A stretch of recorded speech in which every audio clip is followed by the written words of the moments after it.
Material Components. Episode 1. Days of the Witch.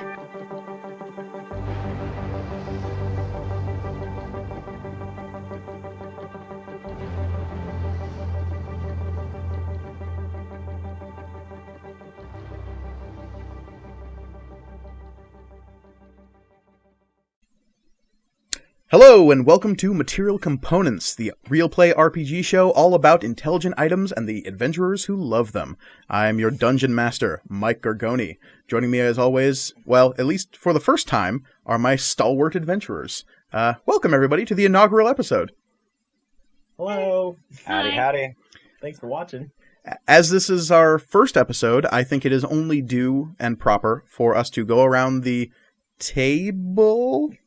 The virtual table? And introduce ourselves. I, of course, as I just said, am Mike Ergoni of Panel on Panels fame. If you're coming from that particular podcast, welcome.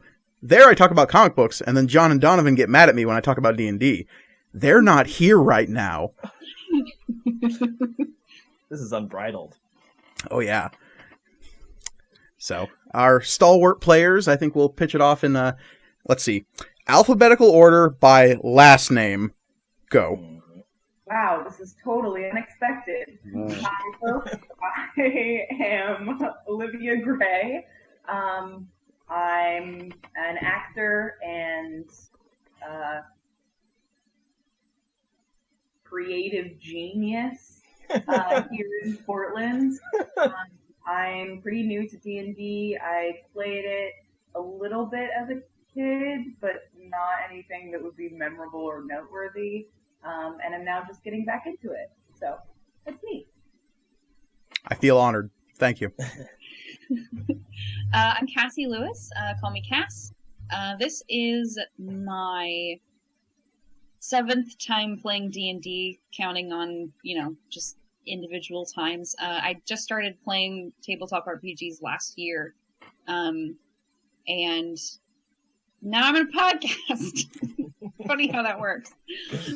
To be fair, Cass, one of those D&D games was like an 18-hour super session. And I won. So yeah, that's a fucking crash course right there. That's a crash course. It was the second time. Because I think I'm a graphic designer and artist by trade. And I do dabble a little bit in acting and that kind of stuff. If you want to fight me about anything, you can find me on Twitter at SchrodingersCass. That is SCHRDNGRS Cass, because Twitter wouldn't let me have all the vowels. That's Twitter for you, hoarding all the vowels. My name is Michael Listman. I am an actor as well. This is not my first time playing D&D. I've done one other campaign in 5th edition, and then I played a little bit of 4th edition, and I've done some other tabletop RPGs. A shitload of Serenity. That's true. We actually completed a full campaign. It was very good. Still think about it fondly to this day. So,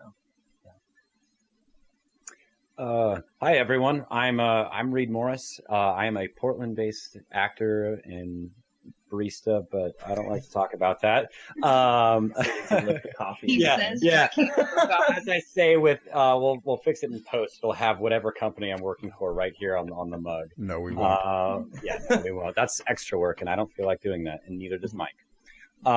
You can find me online at readamorris.com if y'all want to find my actor's bio and all that fun stuff. Because shameless plug. I am pretty new to the whole D&D thing. We've done a little bit of Pathfinder, which was lots of dice rolling, and I'm bad at math, so let's not do any of that. Strap in. Yeah, I know. Other than that, we play a Dresden Files campaign that Mike DMs for us, which is always super fun and hits really close to home. So, yeah. So, yeah, that's me. Hey, everyone. And as I said before, I am Mike Ergoni, your humble dungeon master. I have been running games of Dungeons & Dragons for well over a decade now. Listman has been involved in quite a few of those. Reed's been involved in one or two as well, and as has Cass. But Olivia's a first-timer, so welcome to my pain.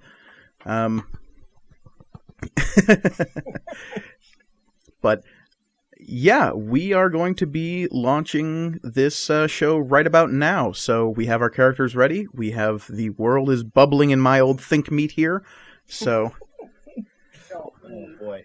let us start things off by throwing over to the map. Hey, map, what are you up to? Oh, hey, there's the map. Hey, Matt. So yes, Come on, Matt.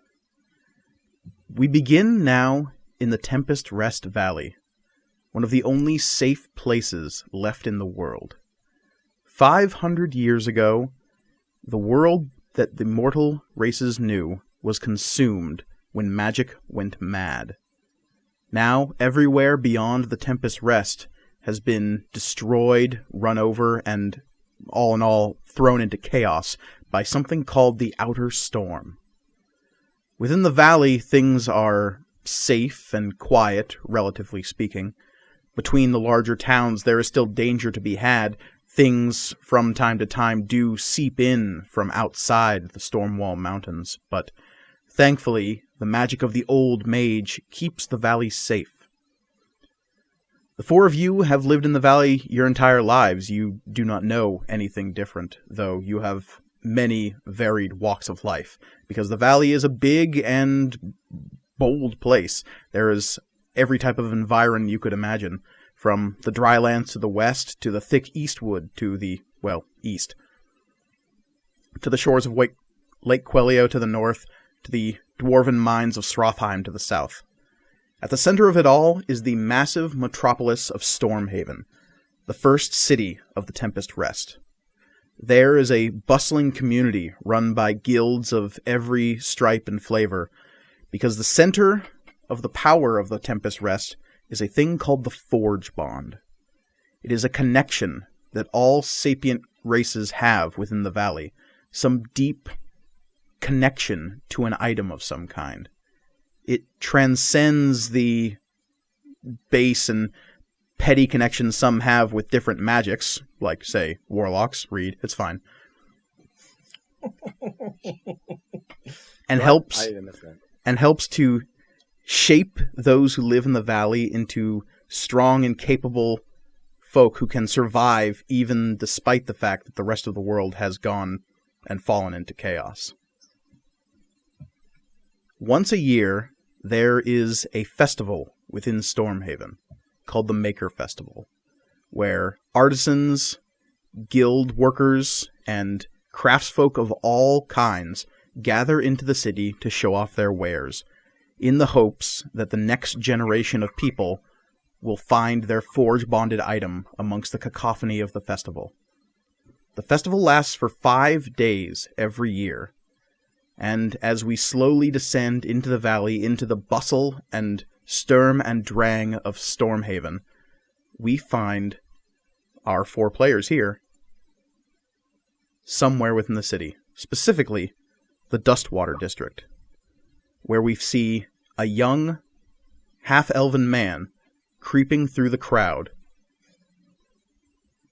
Listman, if you could please describe your character. As Mike said, my character is half-elf.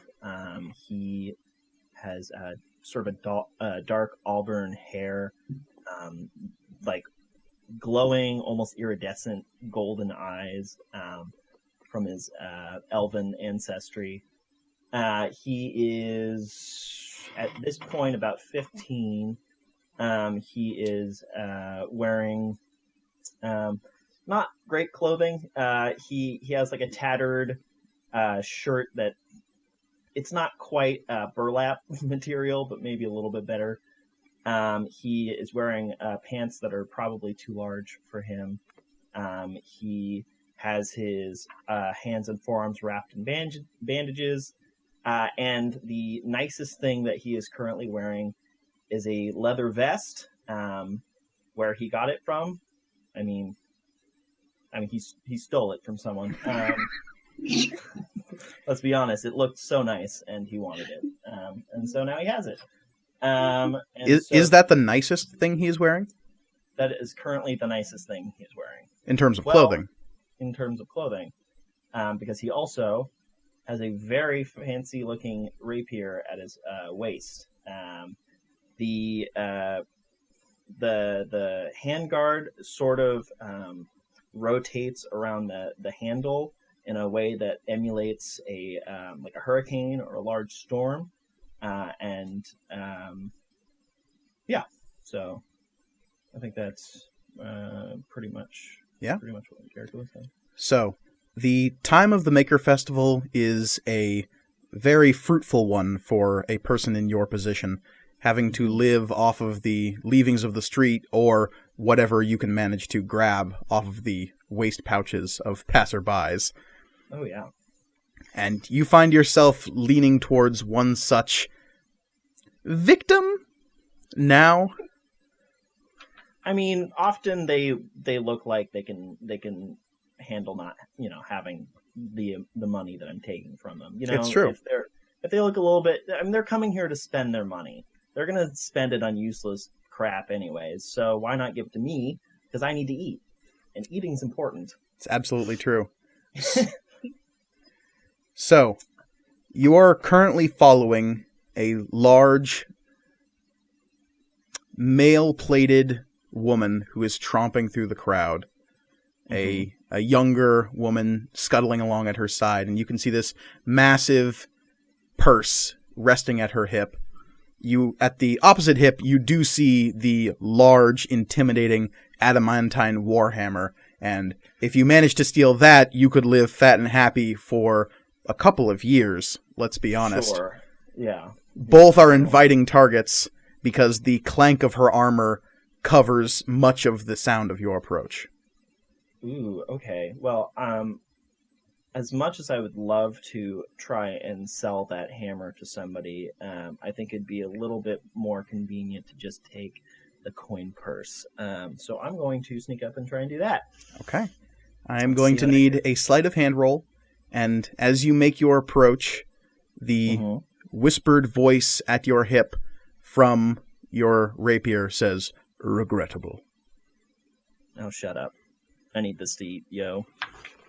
Okay. I got an 11. 11 is not bad.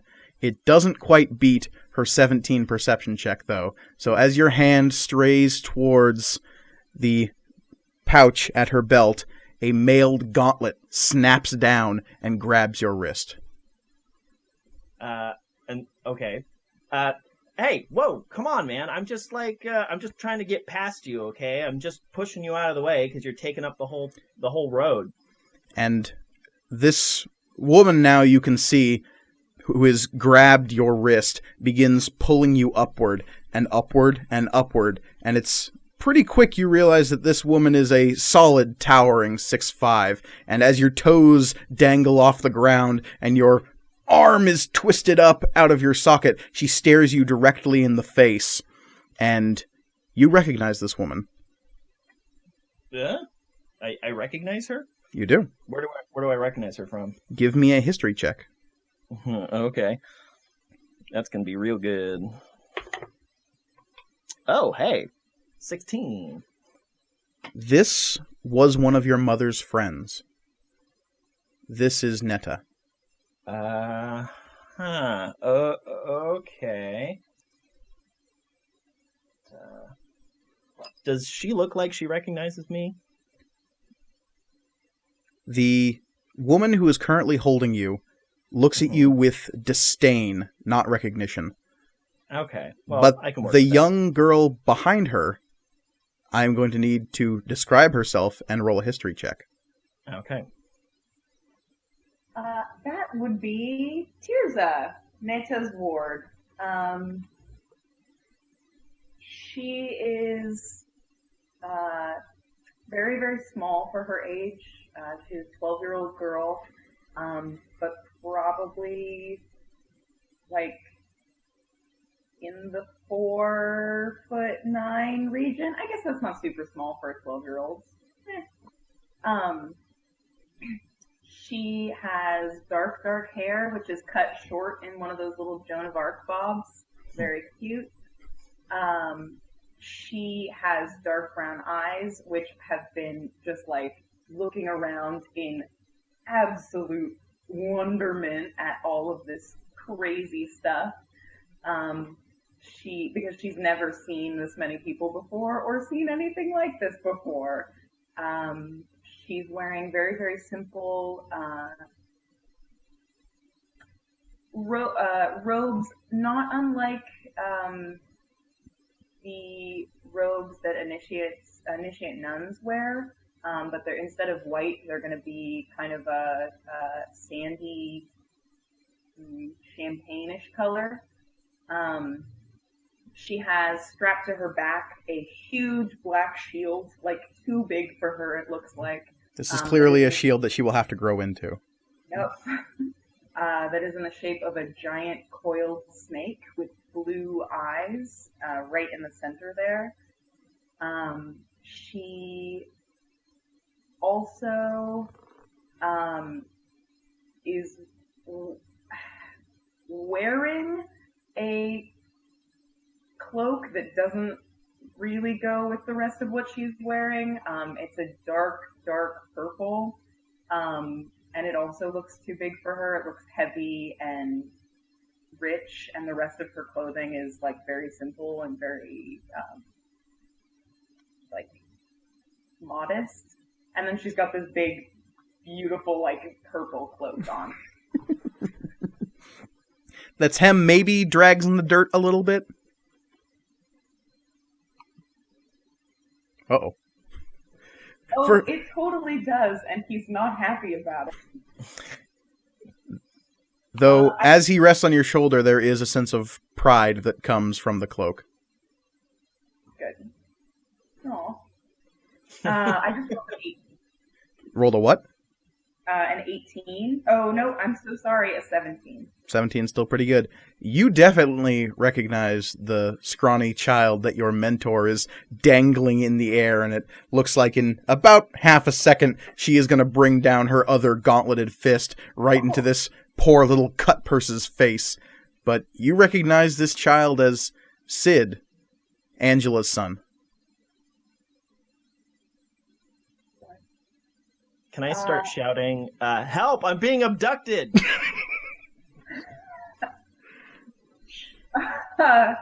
Tirza grabs onto Neta's punching arm. That there's her punching arm. You don't want to know what her other arm's for. Grabbing scrawny little kids like you. Apparently. The grabbing arm and the punching arm. And he says, please, Neta, spare him. You know he can't help it. Yeah, I got the itch. And she says, the hell I do. These street rats need to be taught a lesson. Well, I think that I've already learned that lesson, and I think that if you let me go, I'll turn my whole way around and I won't steal anymore. How about that? And as you say that, we cut away to a pale individual standing, I don't know, I would say maybe not disgusted with his surroundings, but certainly taken aback by the riotous course of the festival. Reed, if you'll introduce your character. A very, I don't want to say tall, but, 6 footish, larger than your average person. Very pale, some would say albino, hobgoblin. It stands not too far away. He's got like dark hair. It's kind of matted to him because he doesn't look very clean, because he's not. He's got like piercing green eyes, and he has just a grimace on his face at all times. He's not happy. He stands with tattered clothing. Some of it's leather, some of it's cloth. He wears a kind of a cowl over the top of his head because sun is harsh on very fair-skinned individuals. And on his back, he has a massive, just square blade of a great sword. It's huge. It looks like it would be too heavy for him. Yeah, he sees the actions across the way and kind of thinks to himself, like, oh yeah, that kid's gonna get the crap beat out of him. And that doesn't bother him at all. In fact, it makes him like grimace just a little bit. Or not grimace, grin is the word I'm looking for. There's two opposite things. Yeah. For a hobgoblin, maybe not. I don't know. We're all the same. Glancing away from that spectacle, you glance back towards what had originally caught your attention, and that was the stall being set up by the stragglers of the caravan you had followed into town. A skinny man with a white and black capuchin monkey sitting on his shoulder is helping put out the wares of a burly half-orc, her leather gauntleted hands handling just armfuls of swords and armor and metal plating and very fine, elaborate-looking jewelry in a chest that she's placing gingerly out towards the front of the stall. And nearby, what had originally caught your attention was the presence of a young tiefling.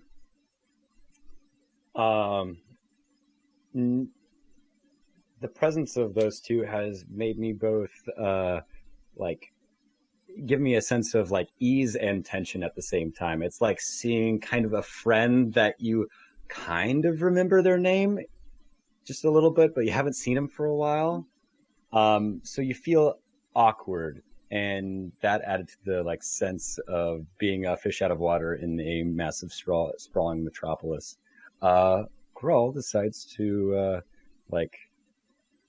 skirt his way through like the resemblance of a crowd over to the capuchin and the man helping the two of them set up their wares. All right. As you approach, Cass, if you would show off your character and also give me a perception roll. Yeah. So the tiefling is Cherish. She is 13 at this point, and she has kind of straight, slightly curved back, twisting horns. Her eyes are like a bright, like ochre color, and they sort of glow. You can't really tell, obviously, in the daytime, but her skin is a like dusty purple color. One might call it Taubman's cherry buff. Oh my god, you looked it up. Or hex code B858C, for anyone wondering. Very specific. We all were. Yes. I was very curious. And she has these marks on her that look a lot like freckles, and they are but they also look like gold flecks, like if you had gold flecks for freckles. Like if somebody dumped a bottle of Goldschlager all over you. Yeah. But in a more like freckly, cute pattern. Yeah. She is wearing like a really simple cotton shirt and probably like a vaguely heavy material skirt. I think at this point she's making her own clothes. Calkin did her best, but she's not used to dealing in such soft materials. Yeah, it's fine though. She did her best. And that is a 10. A 10? Mm-hmm. So, it was not a hard check to notice the altercation happening not far away from where Calkin is setting up her booth. It is already near midday, so the first day of the Maker Festival is already well underway. There are people hawking their wares. There are groups of children being shuttled through the street so that their forge-bonded item might call out to them from one of these stalls. And as Calkin is hastily setting up her swords and armor and shields, you notice the armored figure dangling this small boy in the middle of the street. And do I see Tirza? That is the first thing you see. Okay. Do I recognize Sid? Give me a history roll. Mm-hmm. 14. You recognize the face as very familiar, but you can't place it. Okay. But yes, you see Tirza right away. Since I presumably haven't seen Tirza since we were both 6, 7, 8. It's been a few years. Yeah, I'm very excited, and I'm gonna jump down and just sort of book it over there. And Kalkan, the half-orc blacksmith, shouts out, "Cherish, don't go far!" I'll be right back! Grawl, you wander over towards the stall as the tiefling girl dances off into the crowd. And as you sidle up towards the skinny man, he's got weather-worn tan skin, sort of hawkish features. He's maybe going bald, but he's cut time and age to the chase by shaving his entire head. He's wearing what looks like almost a gi with the sleeves that have been ripped off. It might once have been white, but it has faded to a tarnished gray and black. And as you come up beside him, he is hanging up a sign that says, Kalkan Blacksmithery in association with Duskwalker Import and Export TM. You don't know what the TM stands for. No.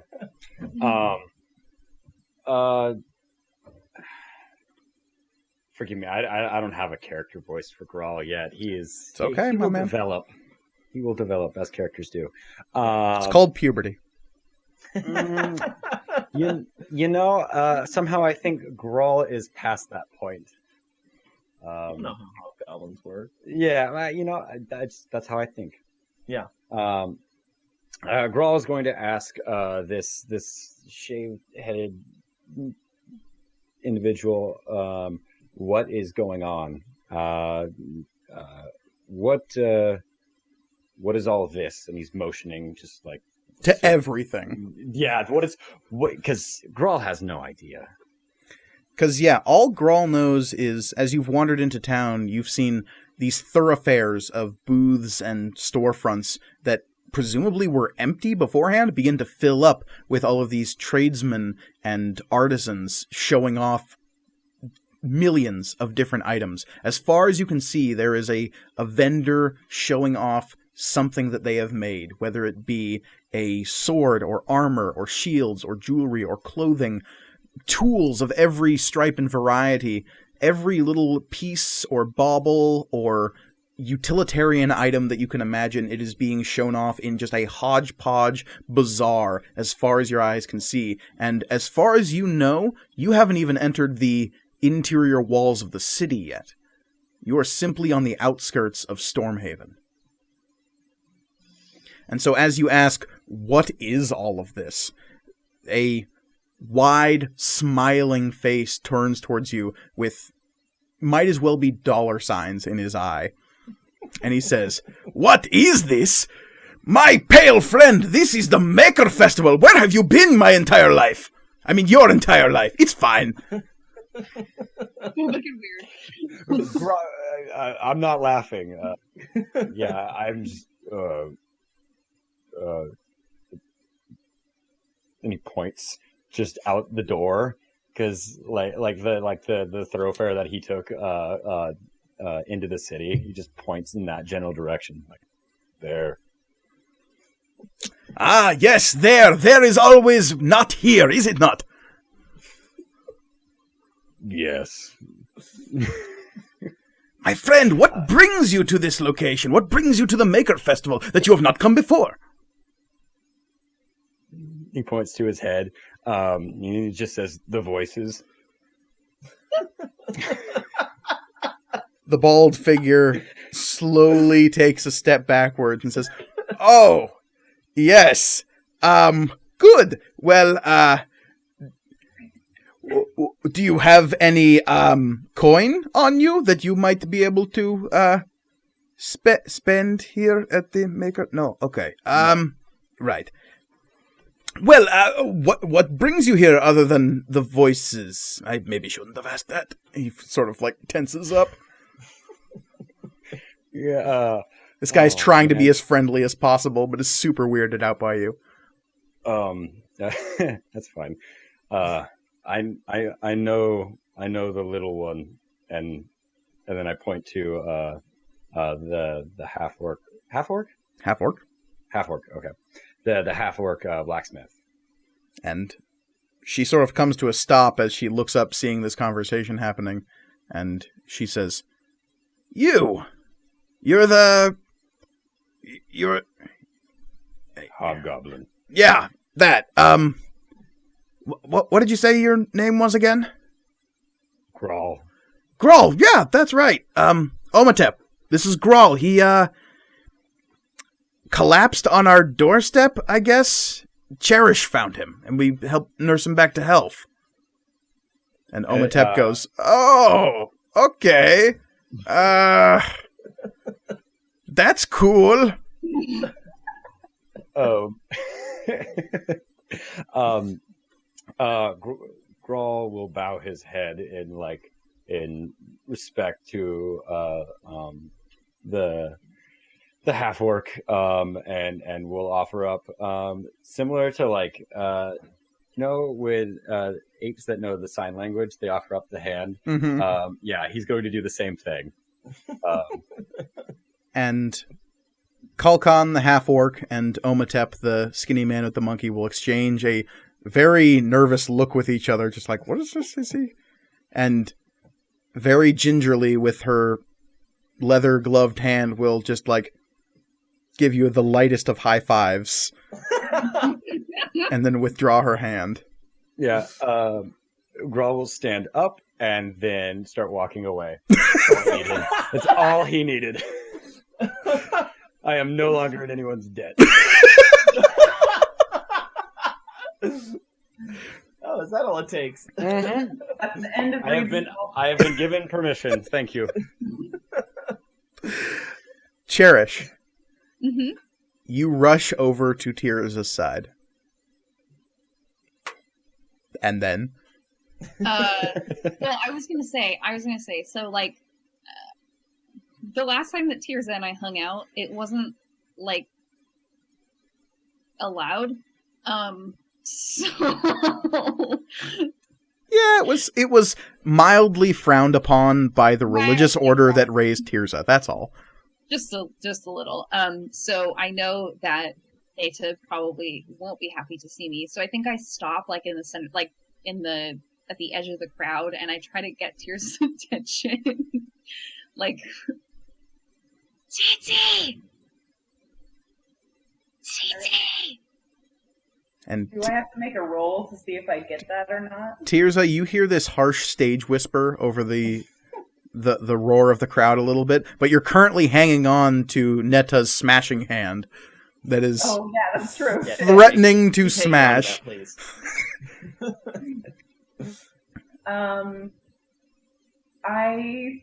I think she whips around and tries to see where it's coming from, but is still holding on. Okay. Neta is going to attempt to shake you off. I need you to make a strength saving throw.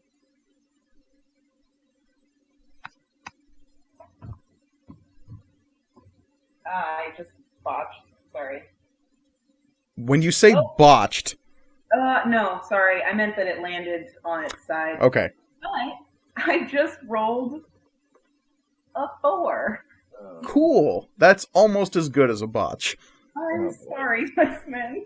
So, That's it. with a shake of her gauntleted arm, you go tumbling to the dirt. Cherish, you see this happening. And Sid, what do you do just before a gauntleted fist smashes you in the face? She has me by the arm, right? Yes. I unravel the wrap that is on my wrist to try and break loose. Okay. Give me a sleight of hand check. 26. Yeah, okay. So, right as the mailed gauntlet comes swinging in for your beautiful half-elven features, all that's left in her grip is that an unspooling of wrap as you slip straight down and land like splayed legs, one hand on the ground, facing her, basically in a sprinter stance, ready to get the fuck away from this crazy chainmail-laden woman. Yeah, I wouldn't mind using the disengage action and getting the fuck out of there. So, yeah, you absolutely do that, and you just sprint away into the crowd. Yeah. So, can I just say that I'm on the ground, like, that was so cool. so Tirza, I've never seen anyone beat Neta before. Yep, that's what I did. Bested her in combat. So, Sid, you flee off into the crowd for greener pastures. Yes. Tirza, you see the face of the boy you recognize from your youth sprinting off into the crowd, disappearing into the maelstrom of activity that is Stormhaven at the moment. And it's at that point that you hear Cherish's urgent stage whispering. I look to Cherish, see her. Do I have to make a roll to see her? No, this is easy. Cool. Okay. I'm purple. You have not met many tieflings in your life. Fair, yeah. And I think, I think she like gets up off the ground and sees her and runs to her and is like, Cherish, oh my gosh! And then remembers that Neta is behind her and like does a quick little like, oh, is this okay? But then forgets about that and grabs Cherish and hugs her. Yay, we're hugging. Yay! So we have this delightful little scene of these young women grabbing each other in recognition and love, and then just this wall of shadow rising up behind you as the armored form of Neta, her eyes gleaming with a soft blue light of fury and holy vengeance, stares down at the two of you and says, Tirza, would you care to introduce me? Oh, you know me. Yes, Neta. This is... You are the little tiefling girl from the lake. Mm-hmm. What are the odds? I'm not sure. Her eyes, like some pendulum of doom, sweep back over to you, Tirza. I think I shrink under that disappointment and rage. And you feel the feeling from your cloak disappointed as you shrink away from this conflict. Yeah, I think that only makes it worse. Oh no. I'm sorry, Neta. It won't happen again. The purpose of the Hajri is for you to learn, not reconnect with individuals from your past. I don't know how you managed to set up this meeting. It is quite beyond me. Cherish has been, staring at Neta, making eye contact this whole time, and not blinking. Mm-hmm. Just very, she's smiling and she's being polite, but she's please go away, and you're mean. She's not happy with this how the situation is going. And I think Tears was like, no, I didn't set this up. This was completely by chance, I swear. And Neta will consider the two of you, and I'm going to need some kind of persuasion roll from one or both of you to convince her that this isn't some Machiavellian scheme of yours to reconnect with an outsider. I rolled Landed A on the 9. side. Landed on the side. Hold on. I gotta figure out a better way to roll this. There's got to be a better way. Better way. Cherish, is yours intimidation? Are you trying to intimidate her with your not blinking? No, but I did roll a 15 persuasion, and I think I say something like, it's a little bit snarky. I say something like, I know that Tsitsi hasn't gotten any of my letters because she hasn't. Ooh. So the arcane flower you wear over your hand, that piece of jewelry with the 5 glowing gems, says I forgot to describe that earlier. in a dull voice in your mind, yes. And as Netta looks down at you with utter disdain, she says, Tirza has a duty to this valley, to even the likes of you. She does not have time for such dalliances. You said duty, and I run away. No.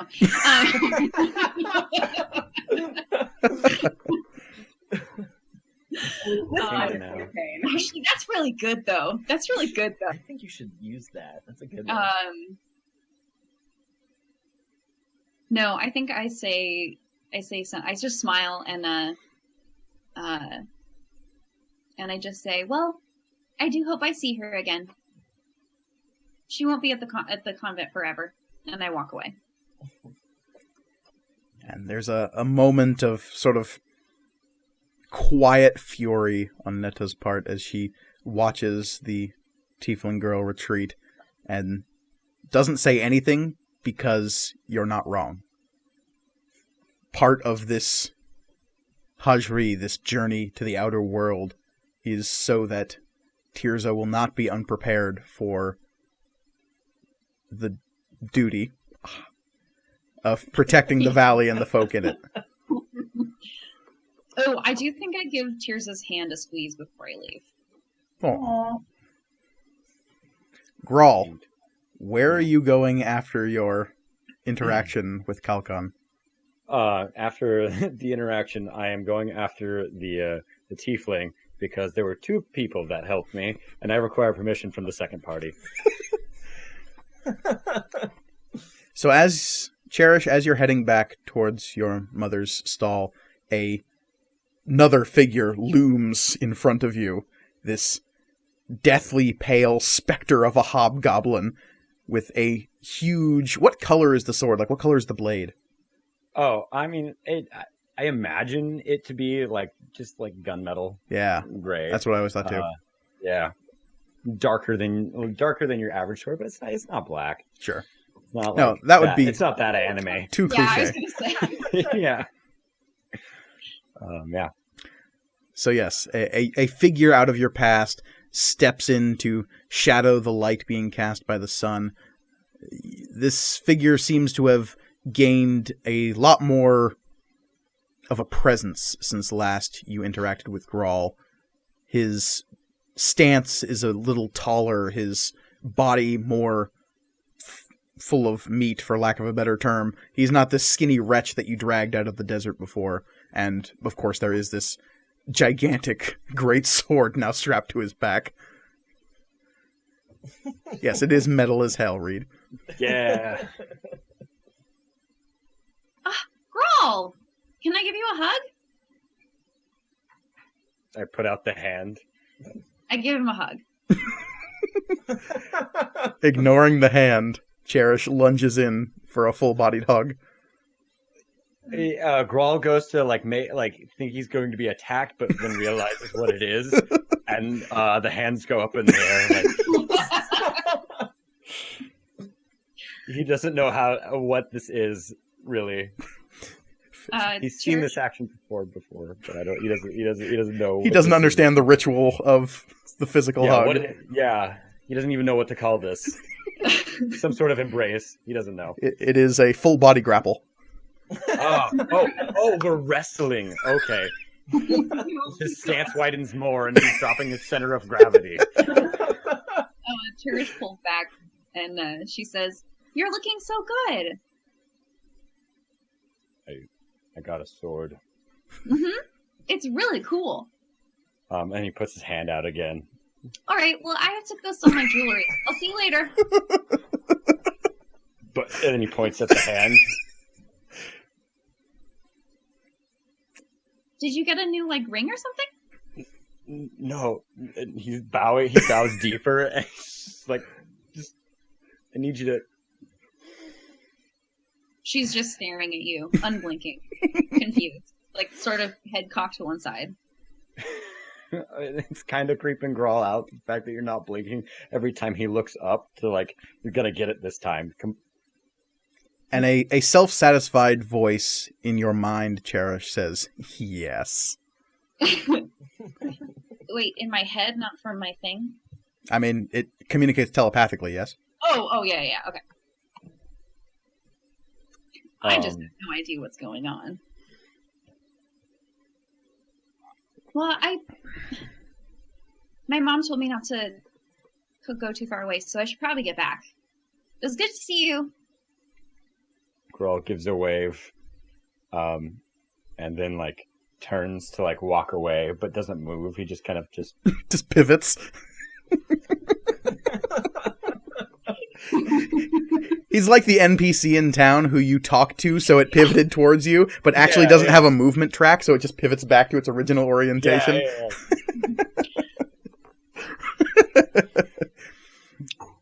Sid, as you're fleeing away through town, what is your next destination? Well, that was not great. It was not a very successful attempt. And you did say that I did recognize Neta. Is that correct? Oh, absolutely. You recognized her as one of your mother's friends. They visited on a semi-regular basis. I'm gonna find an alleyway to sort of kind of refocus a bit, because I nearly got punched by a very large, scary woman. And I have to think, that was definitely her. I'm almost talking to my sword at this point. It's that was her, right? And your sword says out loud, indeed. And then I'm not super far from there, but no. I think I'm gonna peek my head out back towards that direction, and just be and kind of spy on them, I guess. Okay. And as you see the crowd moving, you see it's really hard to miss Neta. She stands out a little bit. And there's an aura of confidence and assuredness that sort of parts the crowd around her. She is like a stone in the middle of the river of people, and they just move slightly out of her way to walk past. No one is jostling Neta. But you see this armored woman staring in the opposite direction of you, off towards a small stand where a young tiefling is dancing away through the crowd back towards the stand, towards a half-orc that you also recognize. And the half-orc is Kalkon, yet another of your mother's friends. She is the one who forged Stormpiercer. So she would have some pretty good weapons then. This can be assured. You know that great. Any young noble who passed through your mother's dueling academy got a sword upon their graduation. That sword was forged by Kalkon out in the Drylands and imported to Stormhaven. Great. Okay, I'm going to just kind of just be a part of the crowd. I mean, I don't think they did. Was I aware of Kalkon seeing me at all, or no? Absolutely not. Okay, great. So I'll just kind of and by that I mean you were not aware of them seeing you, if they in fact did. Yeah, I was a little focused on the giant fist. Mm-hmm. So I'm going to try and sneak over that way, and see if maybe because Nita's heading away from there. I want to make sure she's gone. She is turning back down towards the young girl and at her side and saying, "You need to avoid rabble like her and the boy. They are distractions. You should not concern yourselves with growing close to individuals out in the world can be dangerous. This is a lesson you will have to learn sooner rather than later."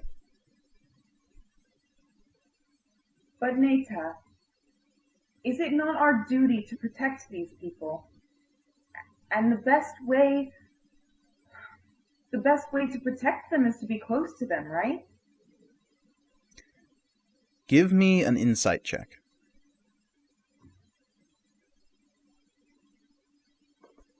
Oh man, I am rolling like garbage. 9. Nice. You see her staring past you towards where Cherish went to, and then shaking her head and turning her back on the stall and saying, "No, that is not the best way." And she starts moving away down the thoroughfare towards the center of the city, expecting you to follow.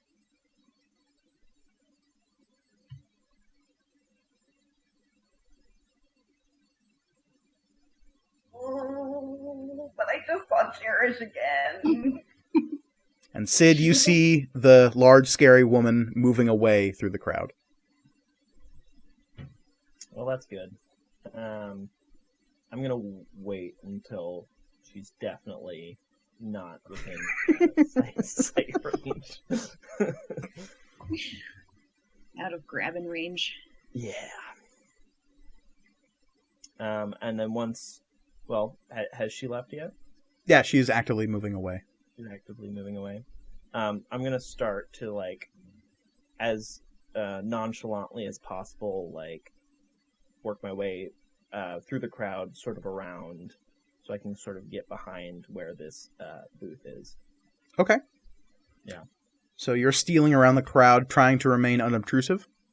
Yeah. I'm going to need a stealth roll then. Great.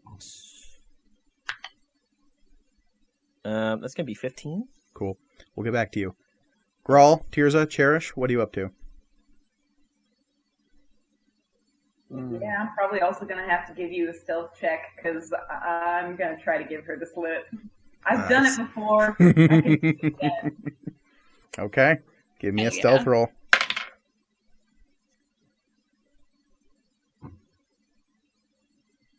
Oh boy, that is I have disadvantage.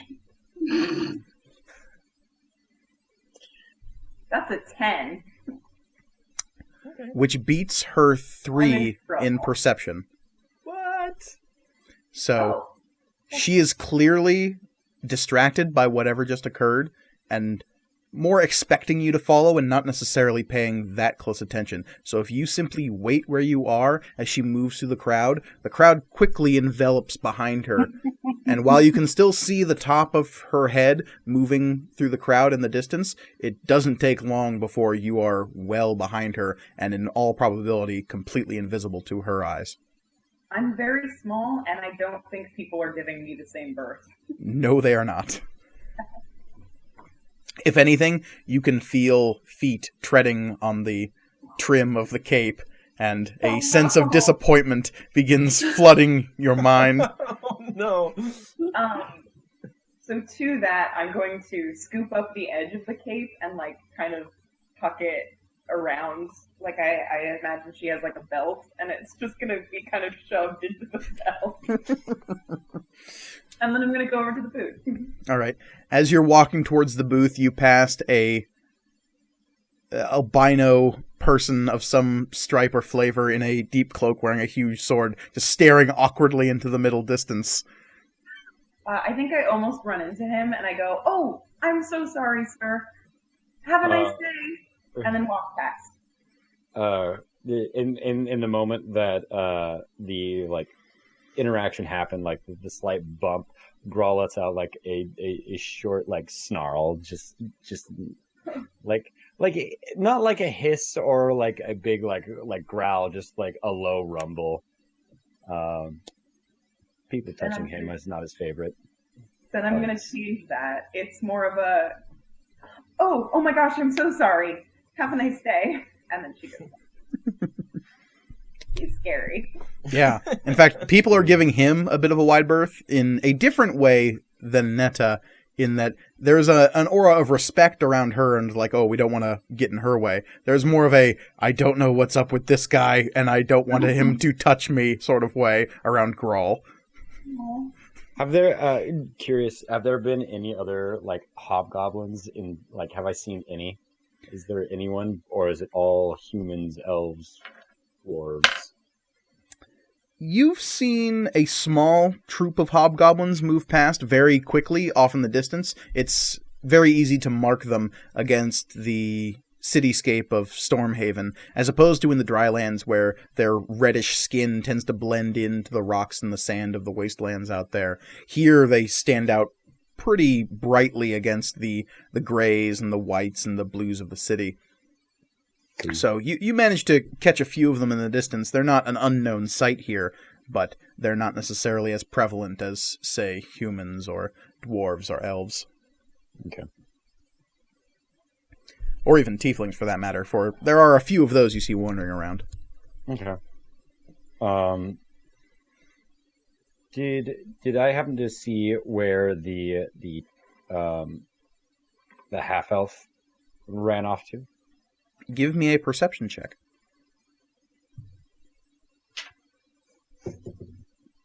Oof. Not good. That's a 5. Nope. He's very, yeah. There's a lot of people here. Listman, I believe your stealth roll is 15. It was. That's yeah, correct. so that perception check, not gonna be doing it. No. Okay. So you're still standing in the middle of the thoroughfare there, as Tirza moves away? Yes, and I look to find like a small like alcove to get out of the way of other people, just for the moment. Okay, so you step off to the side. Tirza, you make your way over to Calcon's Blacksmithery, brought to you by Duskwalker Import and Export TM. Always be branding. Always be branding.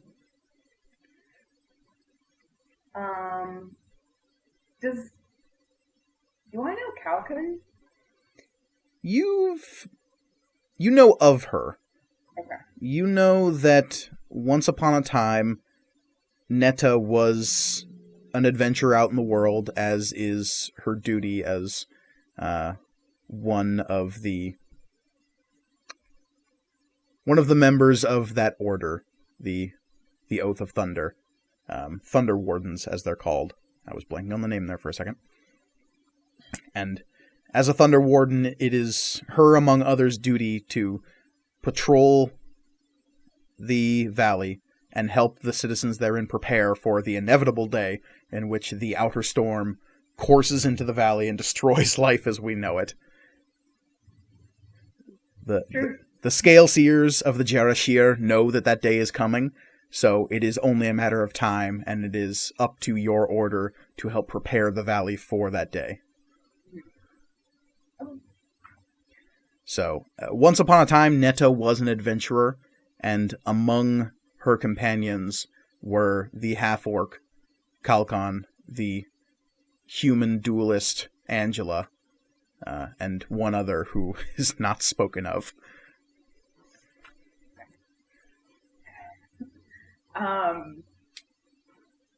Okay, then I think she goes right up to the booth and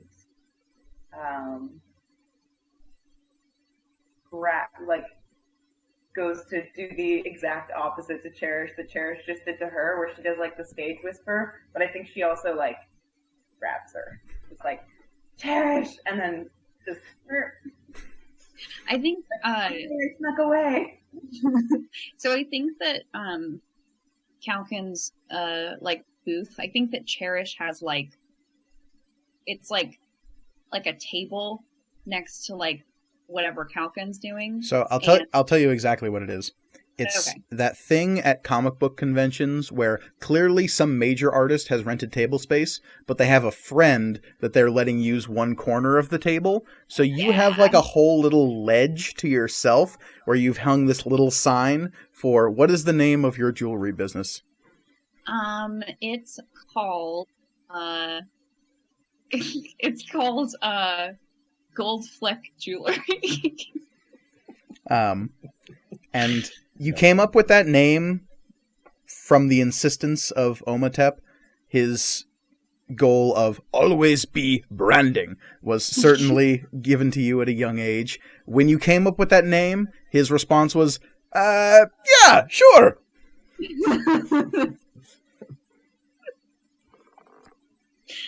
And that's all the encouragement I needed. And as you hang the sign, Alexander, the capuchin monkey who rests on Omatep's shoulder, gives you a stern thumbs up. Thanks, buddy. The monkey nods solemnly. And that is when So- Tirza comes up and grabs you by the scruff of the robe in the back. I He turn. also doesn't know how like hugs work. Yeah. So I think Cherish is like a little bit like jumps like a little bit, but turns around and sees it's Tirza, and she's like, Yeah. and I hug her. I got away. I think the hug is more like just like leaps and like grabs her like around the around like the neck, and even though Cherish is like definitely taller than Tirza, like kind of spins around a little bit. It's very awkward. There is a clatter of shields and mail as your tail goes whipping across Kalkan's countertop. And she says, the tail! I've warned you, Cherish! The tail! Yeah, it's there. I know. I'm sorry, Mom. It's alright. Who's your friend? This is Tsitsi, or Tirza. So, Oh, the girl from the lake. yeah. The one you wrote letters to. Mhm. Oh, I didn't know you'd set up a meeting. I look at Tirza and I'm like, yeah, Mom said that they probably wouldn't get to you, but I wrote them all anyway. I didn't get them, but I like that you wrote them. The whole podcast would be so wholesome.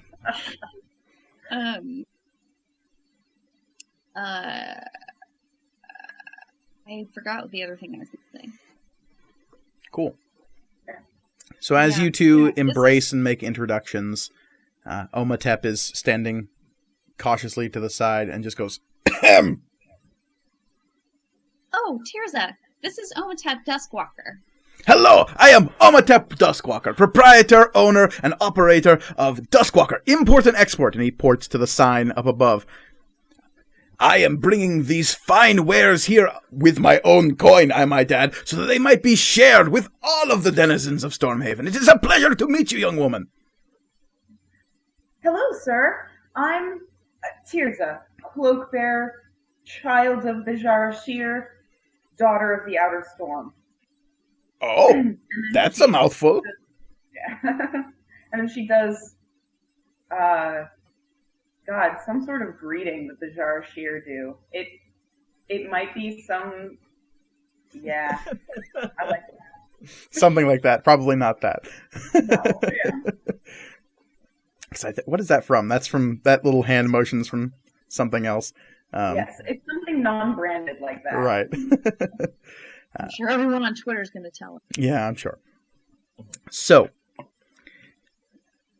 Omatep looks you up and down and says, "Oh, the Jarashir. I've heard of them. They are those weird cultists that live out in the boonies, yeah?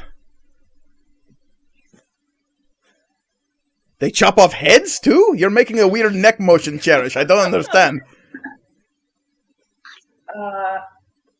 I don't know if Tears has ever heard them called cultists before. I mean, I don't think the Bari people say say, like, they probably whisper, like, oh, that's a weird cult, but I don't think they, like, say it to people from the Sharshir. No, they do not. No, I'm part of the Sharshir, protectors of the valley. We are preparing folks for the hastening of the outer storm. Right. You're those weird doomsday preppers, yeah? We're Oh, it was so great to see you. Okay, we're gonna go this way now. I'm like tears up by the shoulders, and like I can't go very far. I'm just gonna walk away for a moment. So you begin walking around the, basically to the opposite side of the stand. Yeah. Where, Sid, you are hiding. Like my hand out, and there's like something shiny, and like, I don't know. Do they see me? Tirza, Cherish, I will need you to give me perception checks. Botch. It's a botch? As a botch. Mm. I get struck by lightning. And I got a 3, so... Well, No, I guess that thing is mine then. just to establish precedent, I am house ruling slightly the rules where botches and crits are concerned. We will handle crits whenever we get there, but for botches, I will be rolling percentile dice every time there is a botch. Anytime I roll higher than a 75, something increasingly bad will happen. I have some tables in front of me that indicate precisely what that bad thing is. It changes depending on whether or not it's a skill check or if it's something in combat. But botches be a big deal in this campaign. So here's for the first percentile roll of the campaign, everybody. Hooray! That is a 53, so yeah, you just Okay. real don't see him. I just super don't see him. We're dumb teenage girls. It's fine. So, Sid, your hand is frozen on top of this really nice-looking dagger, just gripped in your hand as these two round the corner, and you stand still frozen slightly. What do you do? I'm just gonna like slowly put the dagger in my belt. They don't see me. I'm just gonna kind of slowly step away, and I'm gonna do a spin and walk away whistling. Give me another stealth check. Yeah, okay. Mess it up. Mess it up. Fucking goddamn it. That's gonna be 11. Nice. So, you two look up as the whistling begins. The very not subtle whistling that you called out. Yep.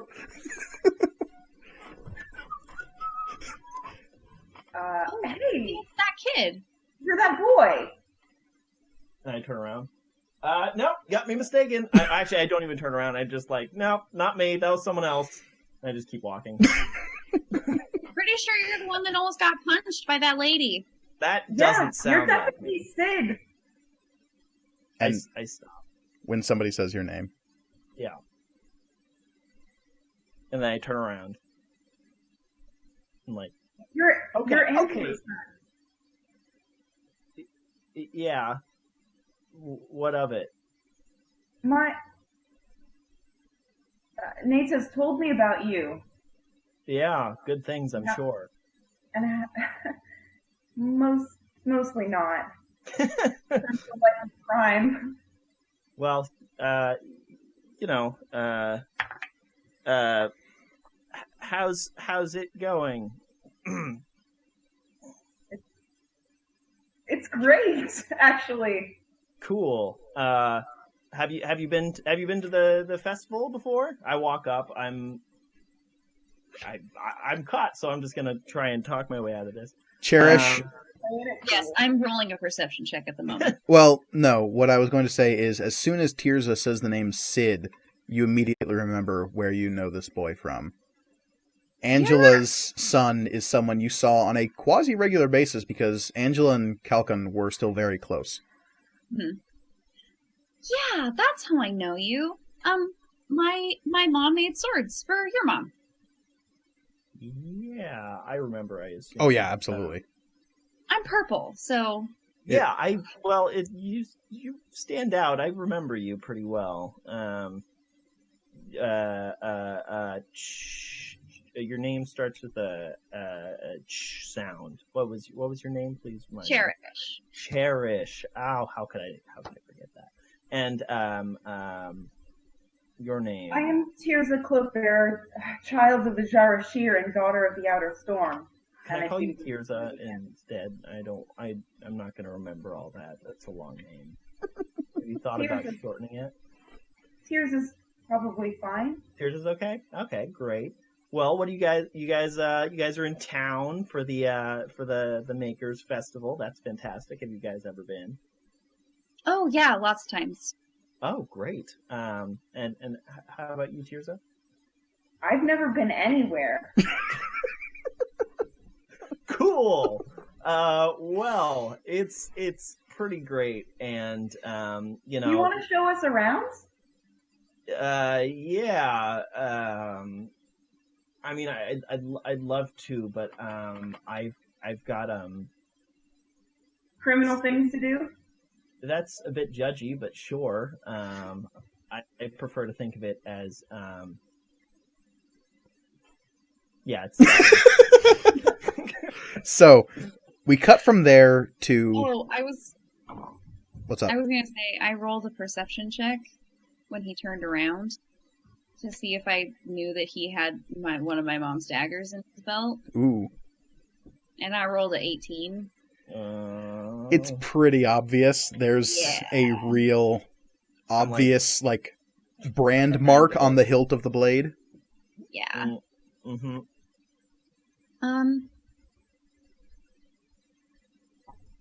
I don't... Look, Sid, it's really nice to see you.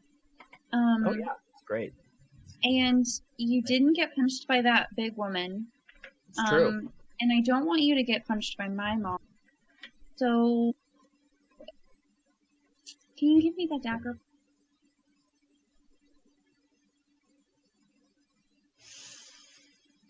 Okay. We'll cut to... Yeah. Grawl. You are standing in an alleyway off to the side, watching this sea of people move past you in shapes and colors you've never seen before. It's only the hardy or the outcasts who live out in the dry lands. A lot of people make their living out there not by choice, but because that's where they can find work, or that's where they've been driven to. Such as it is with many of your people. What experiences you've had with the outside world lead you to believe that hobgoblin society as a whole is not exactly smiled upon by the rest of the valley. The fact that they constantly make war with the giants who live in the Stormwall Mountains, riling things up, as it were, is not necessarily considered a good thing. Could be worse.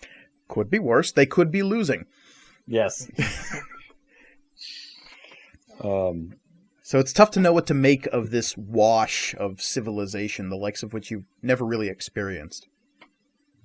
You hear music off in the distance. There are performers and people doing little tricks and acts in the street. You see just an absurd enumeration of people.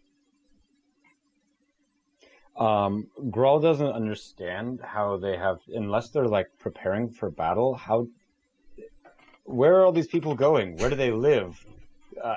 Do they all live here? Are they from other places? How do they all get here? Where are all the horses? Do they have a cavalry? What is going on? How are they organized? Are they friends? Are they all in the same battalion? What's going on? So he's trying to wrap his head around what people could be doing other than like, oh, there's weapon stalls and stuff. They're buying stores for war and stuff.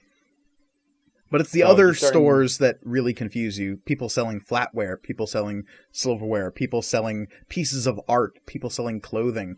Little flimsy bits of clothing that, like, with frills and in weird colors that would clearly stand out in any sort of environment. It won't serve as any kind of proper camouflage or armor. They must be trading them for weapons. It's all a bartering system for weapons and armor and provisions of war. Clearly. That's the one thing that that Grawl can surmise. And as you're thinking this to yourself, you have a weird sensation about you. I need you to roll an Arcana check. Ooh, okay. Nope. Okay, that's a 6. There is a strange disturbance in the air. You can't place it. You don't know where it's coming from. You don't even know what it is. All you know is there is what feels like an electric shiver that runs down your spine as you glance around, not sure what it is or where it's coming from. All you feel is this intense need to run.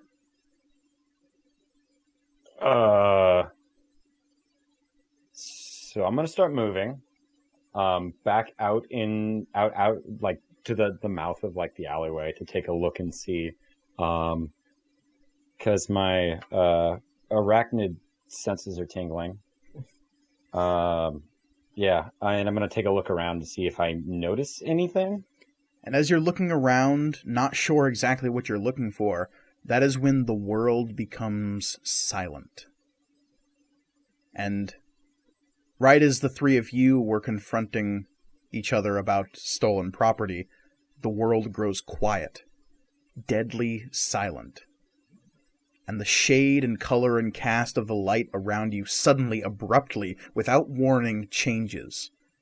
From the bright, cheery sunshine of a mid-autumn day, a blue-gray cast falls over the world.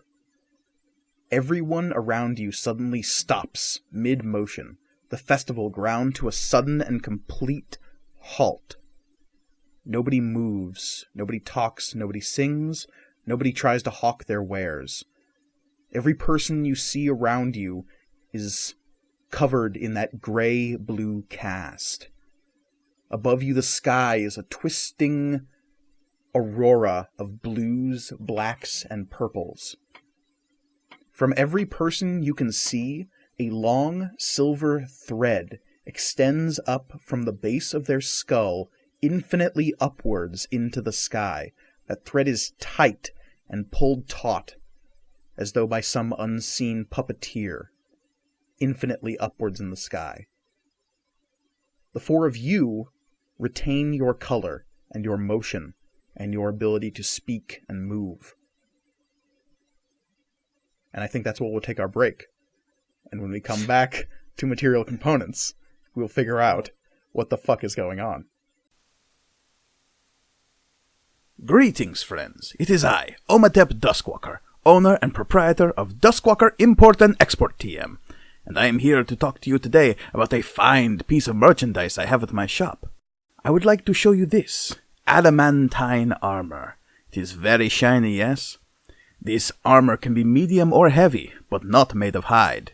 Because, it's made of adamantine. You know what? You get it. This uncommon armor is reinforced with adamantine, one of the hardest substances in existence, well known to be mined by the hobgoblins of the drylands. While you are wearing it, any hit that would be critical is reduced to just a normal hit. Amazing, right? But I tell you what, even though this will stop critical hits, it will not stop me from giving you a critical deal. For only 400 gold, you can walk away with this piece of armor right now. Eh? Yes? Well, maybe next time. Anyway, enough from me. Let's get you back to the action. And welcome back to Material Components. When last we left our players, the entire Maker Festival had suddenly come to a screeching halt. And by screeching, I mean deafeningly silent halt. So the world around you has this blue-gray cast. Everyone but yourselves have come to a silent, complete stop, with those strange silver threads leading from the base of their skulls up into the infinitely black, blue, purple, and gray sky. What do you do?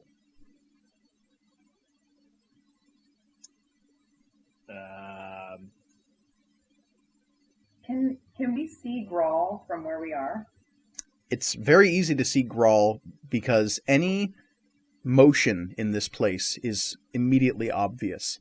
Anything with its color intact is immediately obvious. He's still in like the same area. He hasn't run off. You're all within about a block of each other, and once you get out onto the main thoroughfare, it's very obvious where each other are. Yeah, I start looking around and seeing if anybody else can move. Yeah. And Reed or Grawl, are you still running? Oh, I mean, all I did was poke my head out into like from the mouth of the alley that I was kind of hanging out in. So I'm working my way out into the street proper, like trying to look at people, maybe prodding at them slowly. I am going to use my Forgebond items special ability. I am going to make an Arcana check with advantage. So, this may be a good time to inform our listeners about what a Forge-bound item can do. Forge-bound items are intelligent items that accompany most of our players, though one is, of course, bereft of such things. But Forge-bound items have the ability to communicate with their players. Forge-bound items convey certain special abilities to their players, and as the players level, so too will the Forge-bound item. Here at first level, the Forge-bound items can convey some kind of skill bonus, whether it be giving you an extra proficiency that you did not have before, or the ability to roll with advantage on a skill check of some kind, at least once per day. Well, Maz doesn't know shit, apparently, because it's only a 9. And this was an Arcana check? Yeah. This is clearly magic. That is what you know. Thanks, Maz. I got that. So this might go without saying, but most of the Maker Festivals don't do this. In Yeah. your memory, no Maker Festival has done this. There is no tale of a Maker Festival doing this. You have no idea what this even is. All you know is that it is deathly silent. There is no even sound of a whistling wind through this place. There is only the slight echo of any sound you make. Well, first of all, I think I see this scary-looking hobgoblin shuffling away from where we are, and I go, hey, you, stop. I start walking away faster. I start chasing him. Yeah, that's super suspicious. I'm gonna go after him as well. The pace picks up just a little bit more. I'm also running after them, but I'm calling out his name. Girl, wait up! Put the hood is definitely on and just like shuffling my way and cut down a different alley. And it's really obvious where he went, as he is one of the only figures moving in this weird gray-blue landscape of frozen faces and people caught mid-step. There is no wobble of balance as people are caught on one foot or leaning over precariously into a pickle bucket. There is only this frozen, inanimate statuary of the citizens and visitors to Stormhaven. Yes, Grawl. Are there any small children doing jump rope and they're just mid-air between hops? Oh, you know there are. Yeah! And they're above a puddle too, because Yes. that looks good. Mhm. There's a guy juggling torches, and the torches are in midair. That kind of stuff. Every item that is not on your personages is fixed and in that blue-gray color as well. Huh. Everything What you're happened to carrying looting? still has color, though. What was that, Olivia? I said so much for looting, Sid. Yeah, I haven't... was gonna say, Still feels a little judgy. I'm just saying. as I'm passing a booth or something, can I briefly pick something up? Does it change when I grab it? When you try to grab an object, you're passing a fruit stand, and there is a bushel of apples just to your right. You reach down and attempt to grab one of these apples, and it seems to be fixed in place. It is though the whole of reality has become a fixed statue that is one piece of itself, and cannot be moved without tremendous effort, or at least more than casual effort. Yeah, more than a strength score of 8 could do. Curious. I keep running after Grawl. Still, Yeah. calling his name. All right. Grawl, you keep running?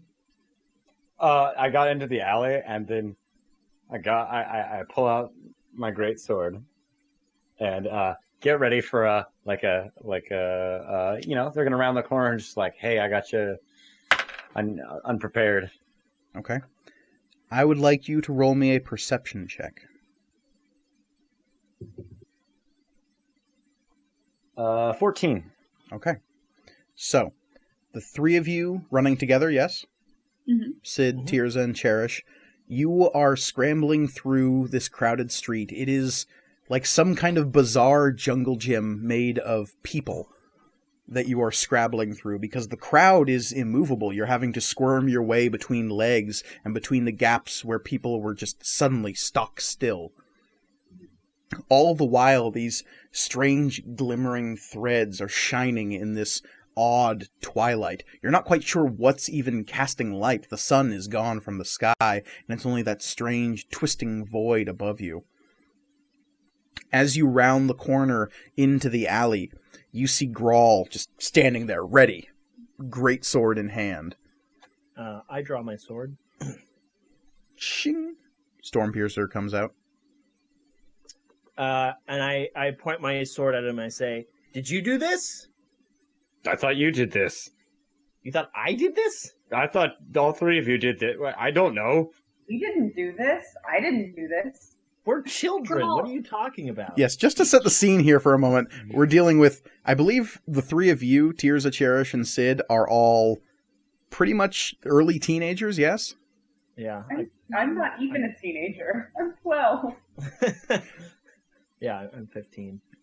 Yeah, 13. So between the ages of 12 and 15. And Grawl, you are early 20s at this point? Yeah, 22. Yeah. So these three kids, middle schoolers, are rounding this corner to confront this That's ostensibly fine. fully grown I'm gonna man. Take them out. I don't know. They could be doing black magics. I don't know. They could be mean. Children are very mean.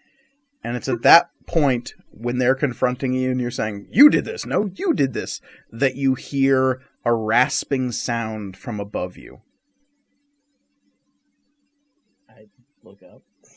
And you all slowly glance upwards, and just above Grawl, you see a long-limbed man. Does not do this thing justice.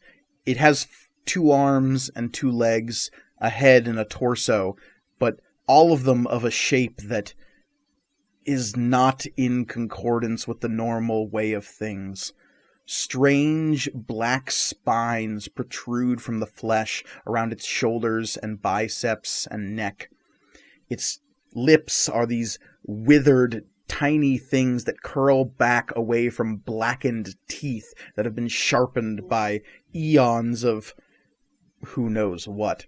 Its long black nails dig into the side of this building, seeming to sink into the blue-grayness of the building as though it is some kind of putty. And it is slowly creeping down the side of this wall as you all look up. Its mouth opens and a long, sickly pink tongue winds its way out, and it lunges down into the alley between the three of you and Grawl. And I need everyone to roll initiative. God damn it, we gotta fight Slender Man. You wish. Fucking goddamn it. Okay. So, Same boat, Listman. Same boat. we will call this off in brackets, critical roll style. So, 25 to 20. Cool. 15 to 20. Awesome. 10 to 15. What do we got? 11. 11. Nice. All right. So, 5 to 10. Sid. 7. 7. Grawl. 7. Both have 7. I'm guessing Sid has the higher dexterity. I mean, probably. Mine's at 12. Yeah. Okay. So I'll have Sid going first. And bringing up the rear. As per you, his Tirza. Ooh, let us pray that nickname does not stick for you. bringing up the Rearza? Bringing up the Rearza, it's Tirza. Oh my god. So, this thing did not roll that well, but it rolled better than all of you. Yeah, that tracks. What do you expect? They're children. And it is going to lunge forward, ignoring Grawl for the moment, towards one of the three of you. I need each of you to choose a digit between 1 and 3. I'll take 1. I'll take 2. I'll take 3. It lunges towards Sid. Damn it. I meant 3.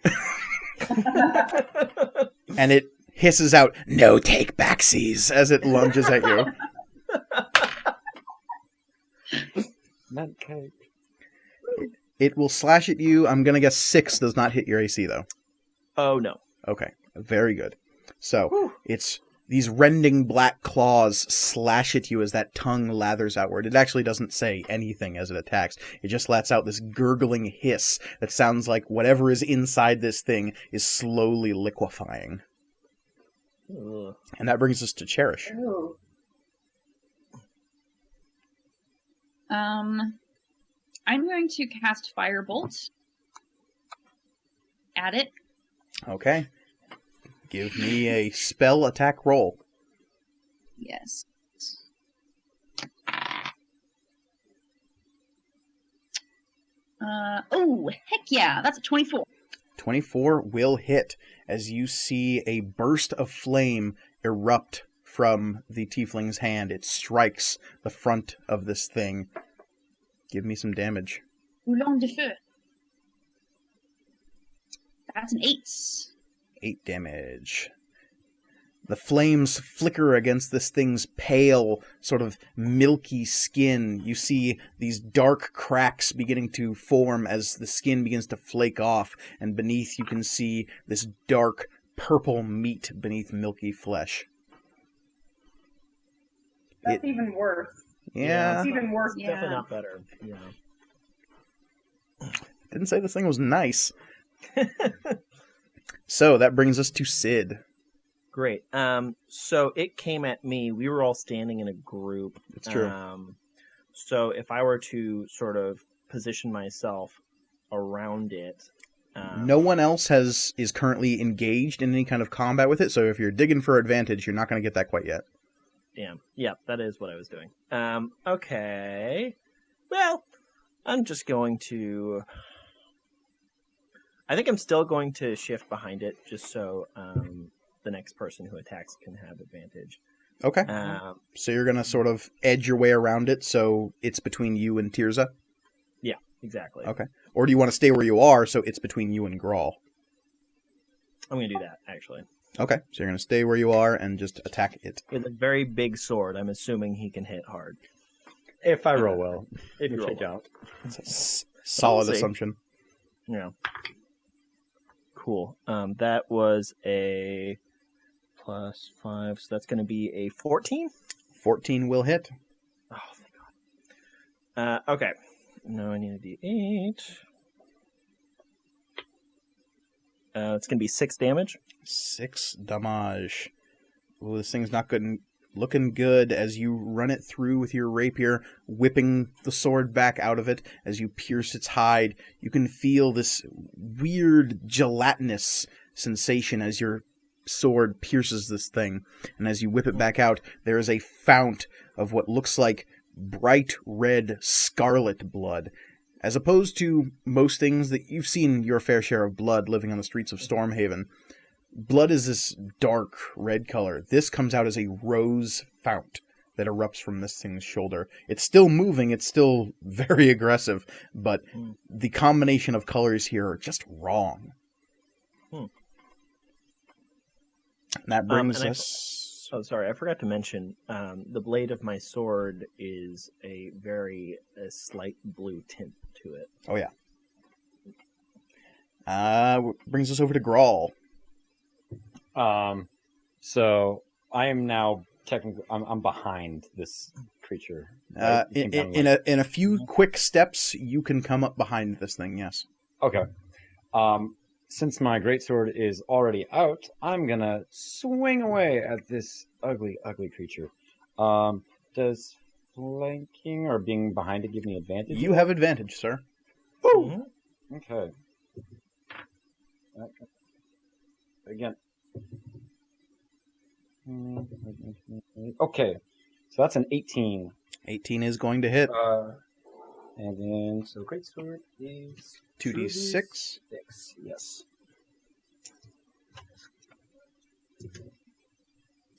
Um, 9 plus charisma. So that's a 12. 12 damage will rend this thing asunder. As the greatsword comes barreling down overhead, the three of you are just splattered in this crimson gore that goes fountaining out in every direction as this sword more flattens this creature than actually chops it in half. The heft of the blade is that heavy. And as it is smashed into the dirt road, there is no puff of dust from the ground as you would expect, only this fountain of red that sprays out into the world around you, spattering the gray-blue surface all around it. And us. Yeah. And you, of course. Does it shoot out like the splash zone at like an aquatic park? Like it's like the dolphins just leapt. Ah, beautiful. I'm going to clean myself up with prestidigitation. Good Voila. I'll just... If anyone else needs that, it's a cantrip, so I'm... Yes, please. I would like that. Voila. And voila. Thank you. Grawl, you are also, of course, covered in blood, but I don't know if you want it gone or not. If you prestidigitized me or whatever, I'd be okay with it, but I'm not going to ask for it. Okay. Just let me know. Okay. I look around and see if there's any more of those things. Give me a perception check. Okay. 11. Out in the distance, as you take in the whole of the city and begin keying up your senses to try to detect these things, looking out into the city, you can see there are slight crawling motions all around, ups and down buildings and across stalls. These things are dancing over the tops of heads of frozen people. They're not swarming like ants or anything. You see one for every maybe 100 people you see down the street, but they're visible enough that you can see them out among the city. Okay. I tell them that wasn't the only one. I think they're all over the city. Should we try climbing up on top of a building? Just to have a better vantage point? Better vantage point? Sure, yeah, why not? I look around and see if there's like something we can like get on top of. Tons of people and stalls and barrels. Okay. If you just wanted to scale the side of this alley you're in, you could do that too. Okay. Yeah, let's try that. I will need some kind of athletics check. Okay. Would that be athletics? Haha, 15.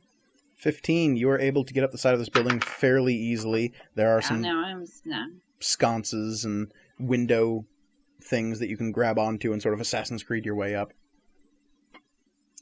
Yeah, and then I want to kind of take a look around, see if there's anything other than just the gap. Like, are they moving in a specific direction, or what's the deal with them? We'll get there. What are the rest of you doing?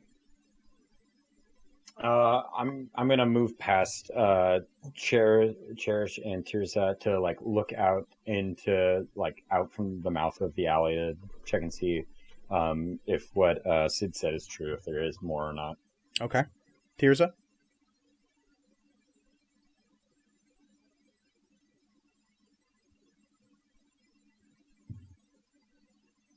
She's frozen in fear. Yes. Olivia, what do you do up to? You I guys rolled on a- audio, I didn't. Sorry. Oh, Silence spell, I think. Mhm. She's frozen, just like the rest of them. Oh no. are we back? Tough to say. I rolled a 2.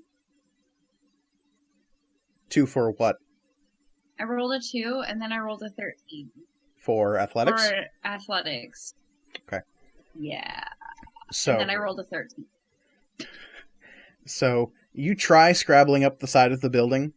It is a climb the likes of which you have never done before. You are Yeah. completely alien to you.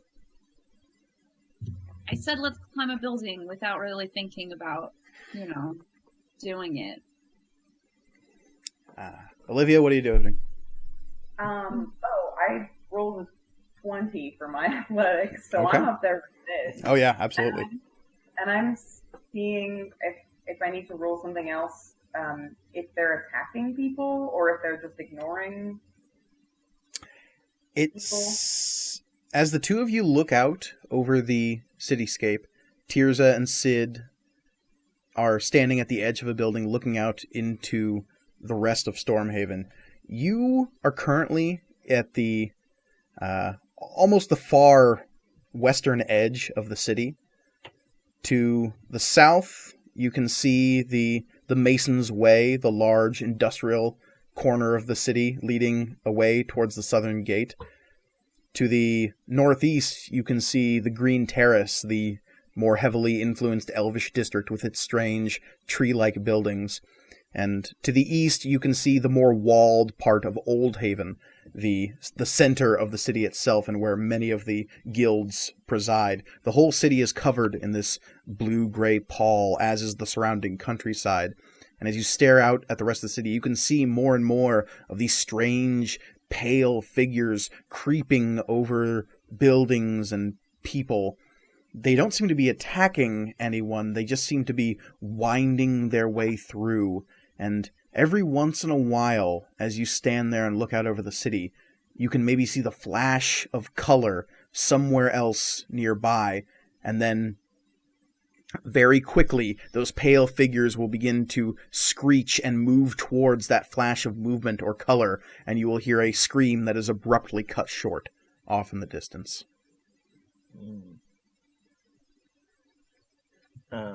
Grawl and Cherish, you're beginning to hear these sounds as well as you stand quietly in the middle of the street. And, yeah, it is a very disturbing set piece. Mike, before we continue, I just want to say that I cannot see Cass at this point, or hear her. So, should I just re-enter the... Yeah, why don't you drop out real quick and come back in, and we'll Cool. see if that fixes the problem. Oh, wait, no. I see you. Okay, never mind. Great. Cool. Pause over. Cass is back. Okay. So you saw that, Tirza. I think we should go towards the nearest sort of flash that we saw and try and... Yeah. And where they're starting to congregate. I agree. Yeah. So I guess we climb down and tell... so we climb down. We're going to go... we saw some flashes and heard some screams, so we're going to go ahead in that direction. Before you do, before you climb down, there is one thing that the two of you notice that the people on the ground do not. Yes. In the distance, floating above the city, you see a pearlescent figure of glowing blue-white light, swathed in thin strips of you don't know what. It looks like darkness from a distance. It is moving from thread to thread, because keep in mind, for every person in the city except for yourselves, a thin, slender silver thread extends from the base of their neck straight up into the sky infinitely. So as you looked out over the city, it is just a tangle of these threads in near infinite number, blocking the sight of the horizon almost. And as you watch, you see a figure floating above the city, moving between the threads. And somewhere above you, you see her maybe about 500 feet away. moving to one of these threads and seems to almost caress it, putting a hand on either side of it, slowly inspecting the thread and moving up and down it as though hovering. Oh, that's weird. And that's when you scramble back down.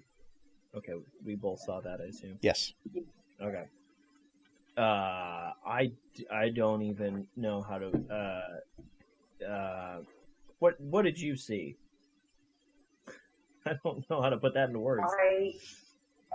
There are other people like us, people who can move, and those abominations are attacking them. And then there's a woman stroking the threads.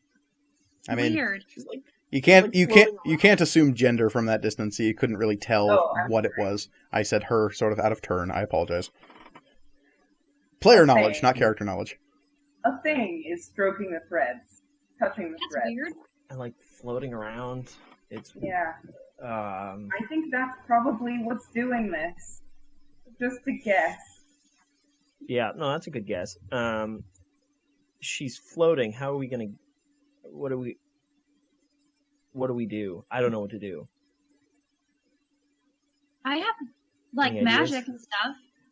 I can throw things really good. Okay, cool. All right. Listening to the children talk, Gral's just like, I'll take care of it, and walks past everyone and just starts walking down. Not in a hurry, just kind of just like mission time, kind of just walking on his own. Yeah. Yeah, let's go get So I it. assume you can fly then, huh? He doesn't even look back. He just gives a shrug and keeps walking. Cherish is following after Grawl. Okay. Well, let's not split up because that seems dangerous. We'll follow him. Okay. Tirza is also going to follow. Yeah. Okay.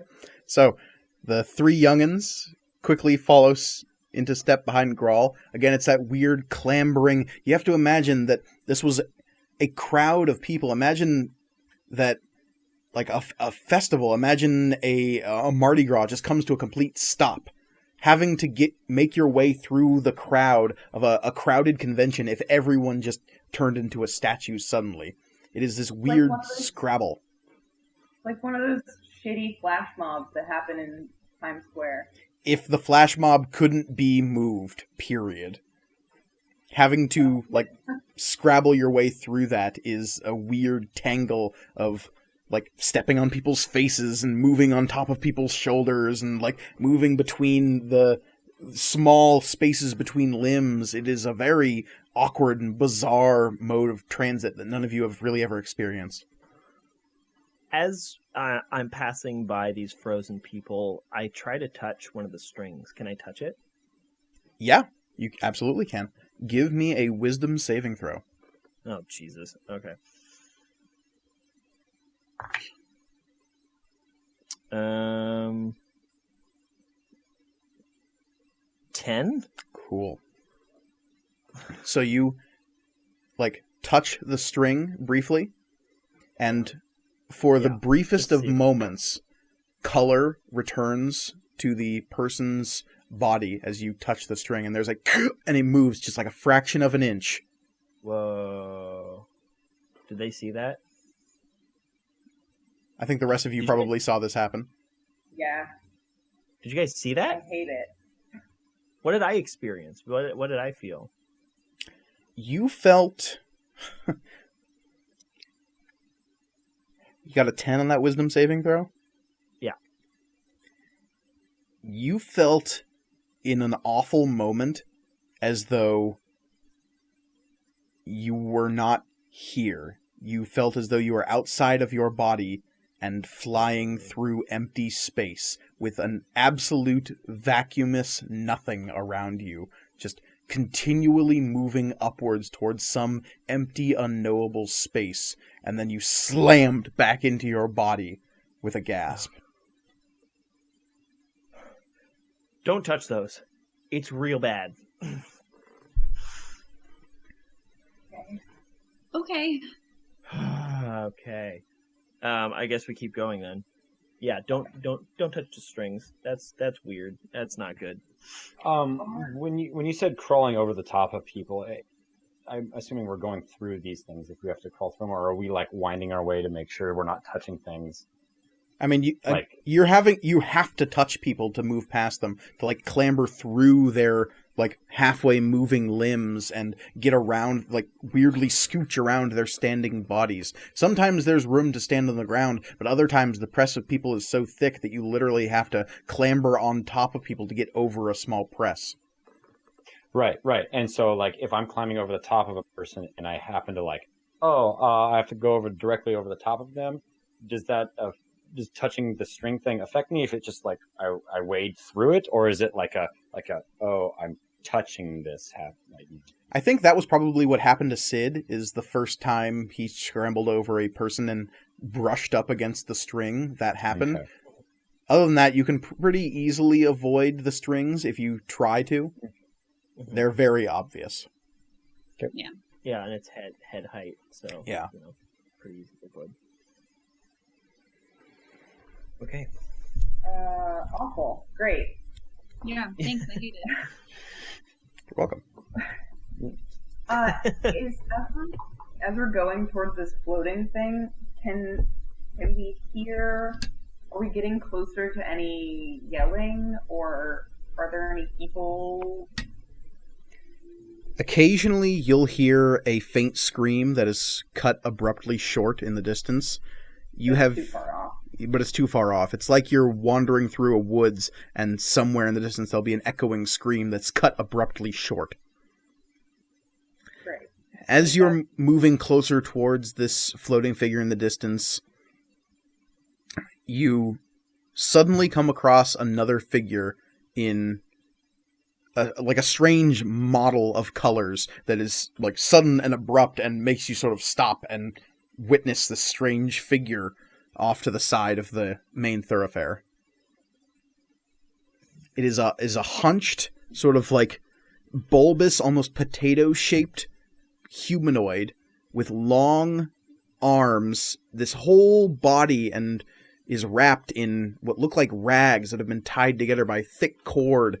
Needles are left in where they stopped. Like there's no effort to really make this into a cohesive garment. It looks as though just like it's a patchwork of different clothing and apparel items that have been stitched together to make this kind of draping shawl over this thing. Weird segments of bone are stitched in to make like a patchwork sort of armor. It has a huge, like rough sack on its back that bulges in strange ways. The geometry of it sort of like makes you queasy as you look at it. And all you can really see from behind is that it has these long, spindly arms, and it's doing something at one of the stalls that has turned blue, and as you watch, the piece of jewelry that was transfixed in blue in this stall suddenly regains color, and the figure goes, "Ah, yes!" and pulls it away and stores it somewhere on its person. We're behind it. And you're coming up behind it. Hey, dipshit. Hey, stop that! That's stealing! Yeah, you, Mr. Potato Head. And it turns suddenly, and you can see that its face, if you can call it that, is just a long slit across this mottled pink just surface. There's no head, there is no chest. It is one solid, like I said, potato of a creature. The slit is full of these white teeth that are sort of on the outside of its flesh. And it has these dark, beady black eyes that are recessed into its head. And as it turns, its mouth opens up and it says, "Oh. Oh, to you, friend. Oh, bye, you ugly. Hey, you ugly. What you doing there?" And it says, "Taking what is mine. Yes, taking what is mine." Okay. I don't think so. Why? Do you know why everything's frozen? Frozen? No, not frozen. Not frozen at all. You, Threadless, you are the frozen ones. You walk along the gray path. This is Short time you have. I understand all of those words individually, but you've lost me. No, you are lost indeed, yes. I think Tirza pulls out her lance from the back sheath that she has and says, "You will stop stealing." Stealing, no. Observe. And he points back at the place where he stole what you thought was the piece of jewelry. And you see the piece is still there, blue and stuck on the counter. And he says, "This is," and he pulls out the piece that is clearly the piece he just stole. It is the exact same thing, except he has restored color to it. And he says, "This is but an echo, but a mirror image. I merely collect the echoes. The echoes, they are mine, yes." Oh, okay. Okay. I should Do you Tirza know- puts her lance back. These two saw like a thing that was like touching all the threads. Do you know what that is? Ah, yes. You see the maiden? Yes, the witch. She is the counter. She is the Sure. collector. Yes. Okay. Okay. What's she doing? Can we go back to normal, please? And like this weird, potatoey, pink-fleshed, black-eyed, teethy maw says, "Normal. Yes." What about those gross monsters?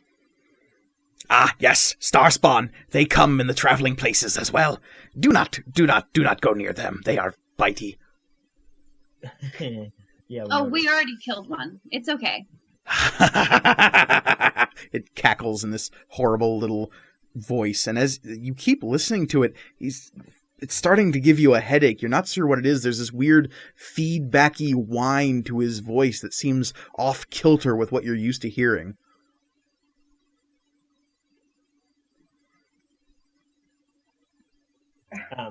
And before we begin, Mike, I'm sorry to pause this again. I can now no longer hear Cass. Ugh, really? Still? So I'm just going to restart this right there. Okay. I can still hear you if that helps. Okay. Yeah, you're both good to me. You guys have all been cutting out a lot, but it's fine. Hey, Cass, can you speak, please? Yeah. Okay, I can hear you. All right. Great. Okay. So yeah, this weird collector is standing in front of you. And I'm sorry, what did he call the gal, or well, the figure who's been touching all the people's threads and stuff? He called it a her, and he called it Right. the witch. Witch. The bitch.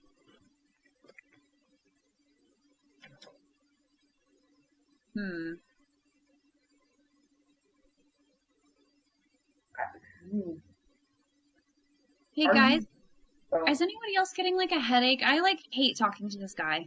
Yeah, I'm not enjoying it. I feel, I don't know, almost sick.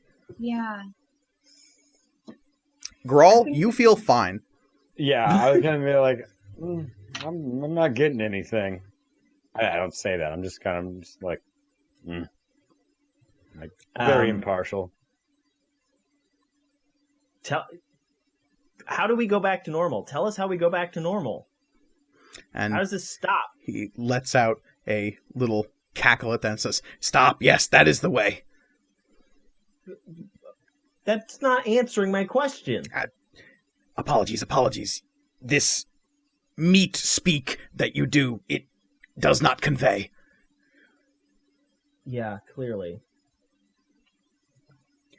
You are, what is, threadless, yes, threadless. You are not, Yeah, you are stuck here in the gray path, yes. yes. How do we get back to the regular path? Find your thread, yes, threadless. Okay, so we have a thread somewhere that we have to find? All creatures do. They should follow thread, not stay here in the gray path, in the in-between places. This is a place of travel, not of a place of destination. How you end here? This is echo. This is death. We're dead? where do we find the thread? And the creature looks around gives a weird little shrug. Tried. I think we need to go ask that lady where our threads are. Yeah, that's what I was just thinking. And then it sort of looks past the three of you towards where Grawl is standing, a little bit behind you. And then its little black eyes sort of widen, and you can see that the flesh around the eyes extends even more, so that, like, more eye is revealed. Oh. No. He doesn't do well at parties, I'm assuming. Boo. And it sort of scuttles past all of you and sort of brushes past you to, like, stand in front of Grawl and begins touching you. And you can see its hands now are these weird little nubbins with only 3 fingers, and each one ends in a little, like, hoof claw. And as it's touching you and sort of working its way around, it gets to your back and begins touching the sword and says, "Ah, yes, yes, strong echoes here."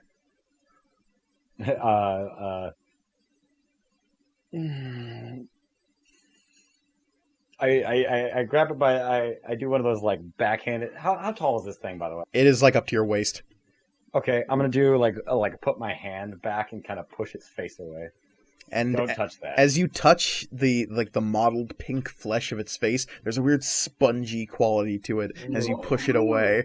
Like a weird memory foam kind of. Yeah. Ugh. God. That's foul. Ugh.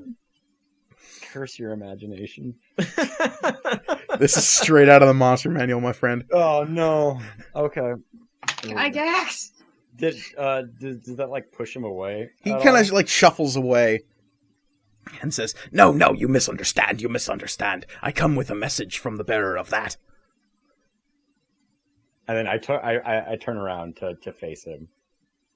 And he like starts patting down the weird patchwork cloth all over him, and eventually like pulls out a little piece of parchment. It's like this burnt, tattered little. It looks ancient. If not for the fact that he was holding it, you would swear that any contact with this thing would make it crumble to dust. Ugh. And he gives it a sniff. He doesn't have a nose. The skin around his eyes just contracts a little bit. Gross. It's foul. This guy. And says, He's growing on me a little bit. Yeah. like literally. like a fungus. I was just about to say I rolled to seduce. Oh, damn. Gross. Oh, he's. This is your type, I guess. No kink shaming. Yeah, absolutely not. He is my So the weird little guy like hobbles back up to you, and in that weird arm that you can see now has like way more than 2 or 3 joints. There's like weird distended clicks to it as it reaches towards you. And like based on what you just touched, it shouldn't click like that when it moves. And he hands out this paper and he says, "There are many fractals from here to Leng, and I have brought it far. Yes, brought it far." Take it from him. Put it in like a pouch. And as you take it, he gives out a little shiver of what looks like pleasure. I don't like. And he like Ducks. nods his whole body and says, "The deal is done. Yes, I fulfilled my bargain. Perhaps you will next."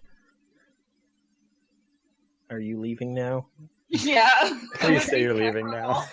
Here you go. And he says, "Leaving? No leaving. There is only here. This is the in-between. We are traveling from, not to." No, you said that. I mean, like, leaving this vicinity so we don't have to talk to you anymore. Yeah. Go away from us. Leave our sight.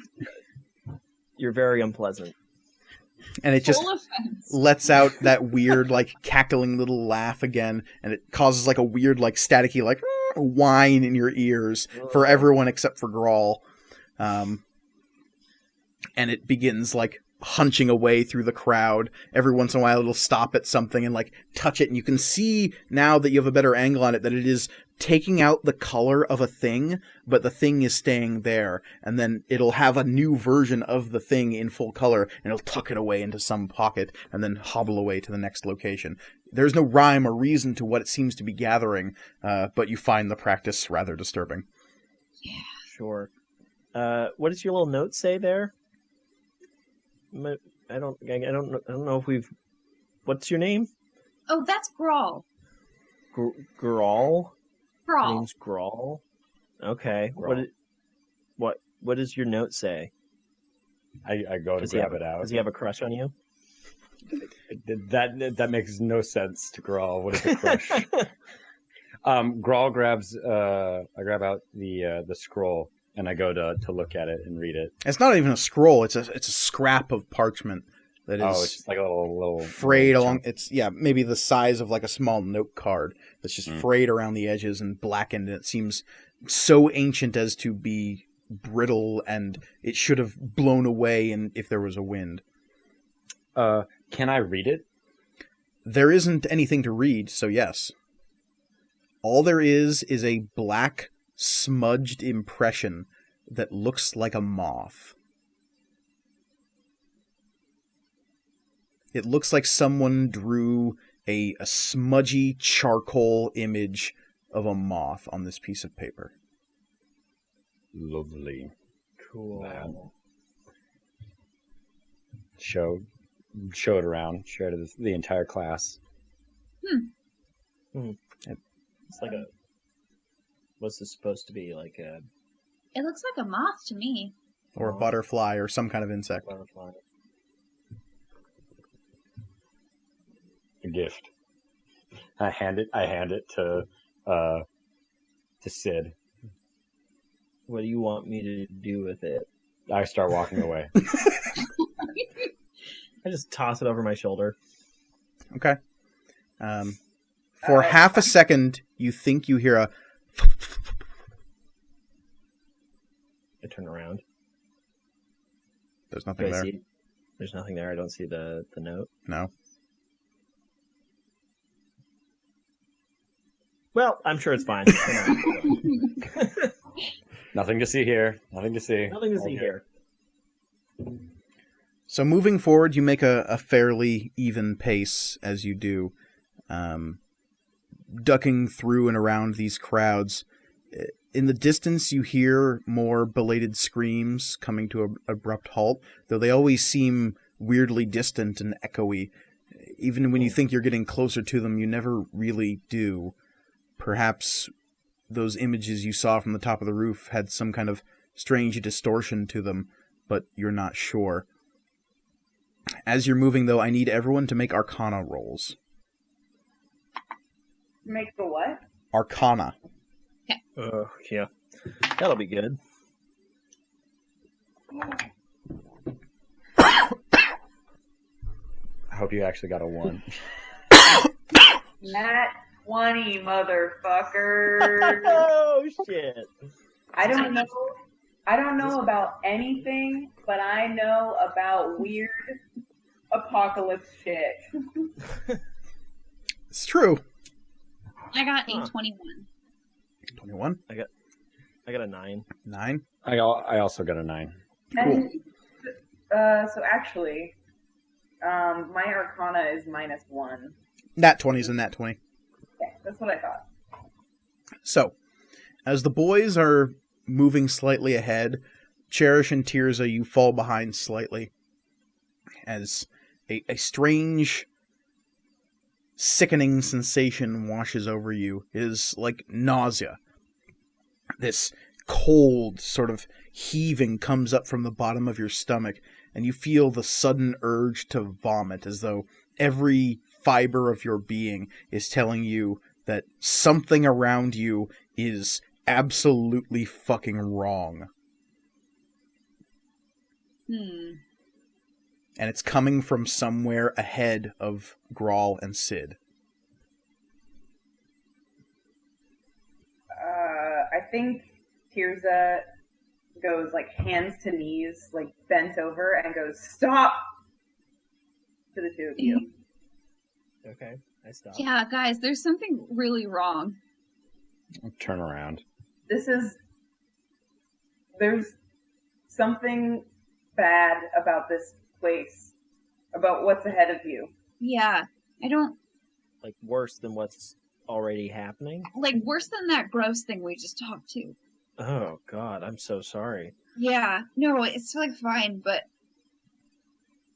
we should be careful at least. Okay. I turn back around to. Should we not go this way?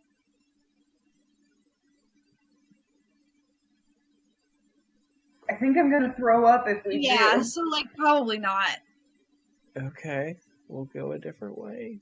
I turn to Grawl. You're not feeling anything. You're good. I'm great, and I turned and keep walking. Girl, I turn back around. Do either of you throw up? Do it. we have to. What saving throw is that? And again, it's not necessarily that the contents of your stomach are being forced up out of your body. It's that, yeah, it's just like you feel it in the pit of your stomach. It's that feeling you get when you're looking over the edge of a cliff. It's that feeling you get when you're just about to take a step out onto a rope bridge. It's that feeling you get when you're staring down into the dark mouth of a cave and the unknown is howling back at you in a quiet discourse. It's that feeling I get when I turn and suddenly there's a spider right here in my face. No, I know the feeling very well. And Grawl, you said you were gonna keep going. Well, I started walking, and then Cherish was like, "Oh, wait," and so I turned back around again. I will turn this vehicle around, this march around right now, and we'll go right back home. I'll cancel this vacation. Mike, Hmm? can we tell if it's coming from a specific area or if it's coming from just somewhere in front of us? And remember, I got a nat 20. It's true. And what you see that Cherish doesn't is several blocks away, moving out onto the thoroughfare, you see the threads and the blue horizon suddenly be covered by some dark figure striding out between two buildings and moving through the crowd on long, spindly legs. It's that. And I pull back. Do I see yeah. it? I turn around. That would do it.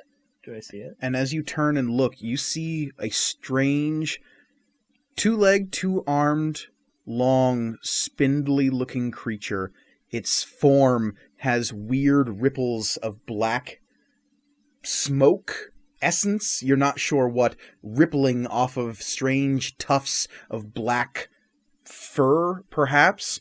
Its face is like that of an elongated goat, with no mouth or nose, but with these black, gleaming spheres for eyes that slowly move across the street.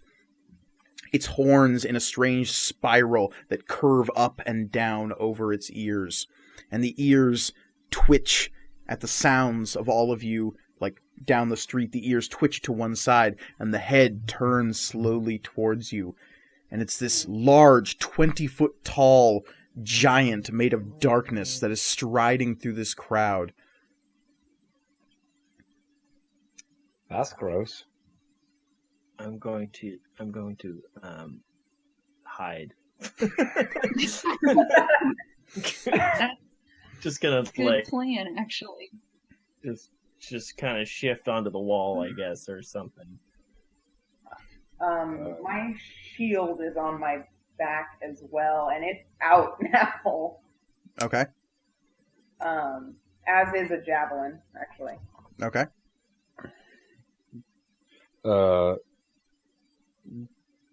Grawl pulls off his back the greatsword and gets ready to whoop some ass. Cherish is very unsettled and possibly a little bit afraid of this thing. But she, like, kind of, like, tries to steel herself and, like, prepare to do some magic shit and get this thing. Good call. Yeah. So, as this thing strides through the city, it seems as though it's orienting towards you, but it's really tough to tell. Its head is sweeping back and forth in this, like, really disturbing, languorous motion, and it's, like, snapping to suddenly when it'll focus on a thread just in front of it, and its long, six-fingered hand, with, like, the last finger of the hand just, like, a little bit shorter than all the others, will curl around a thread, and then the hand will follow the thread all the way down until it touches a person. And it will stop there for a long moment, its eyes still fixed towards you near the end of this broad avenue, but its hand doing something unseen amongst the crowd. And then the hand will slowly come back up, and as you watch, a blackness spreads across the thread. And when it lets go, the darkness will shoot skyward towards parts unknown, and there will just be a single black thread amongst all the other silver ones. Oh yeah, so how far away is it? It's probably 100 feet away. This thing is like 20 feet tall. It's really easy to see. Yeah, I'm gonna go kill that thing. Like, fuck, guys. You're, so then you charge ahead before we get to say anything? Yeah, I think Tirza goes, that's an abomination that must be destroyed. And then I'm gonna stride. She doesn't run, but she just like strides off in its direction and like hikes up the javelin so that it's like ready to be thrown. Okay. Bye, guys. Gonna go die. What are the rest of you doing? I'm gonna keep hiding. Okay. I'm gonna cast Firebolt. Okay, what's the range on Firebolt? 120. Okay. Yeah, this thing is just within range. Okay. Well, that's probably not gonna do it. Yeah, it's an 11. 11 will not hit. The fireball goes streaking past, and this flickering ball of flame will get just past this thing's shoulder, and then sort of just like as it's passing through the wisps of shadow radiating off of this thing, the flame will sort of just flicker away into little embers that die in the weird blue-gray sky. Yeah, cool. That's weird. As Tirza charges forward. I cast Mage Hand and Tripper, but it work. What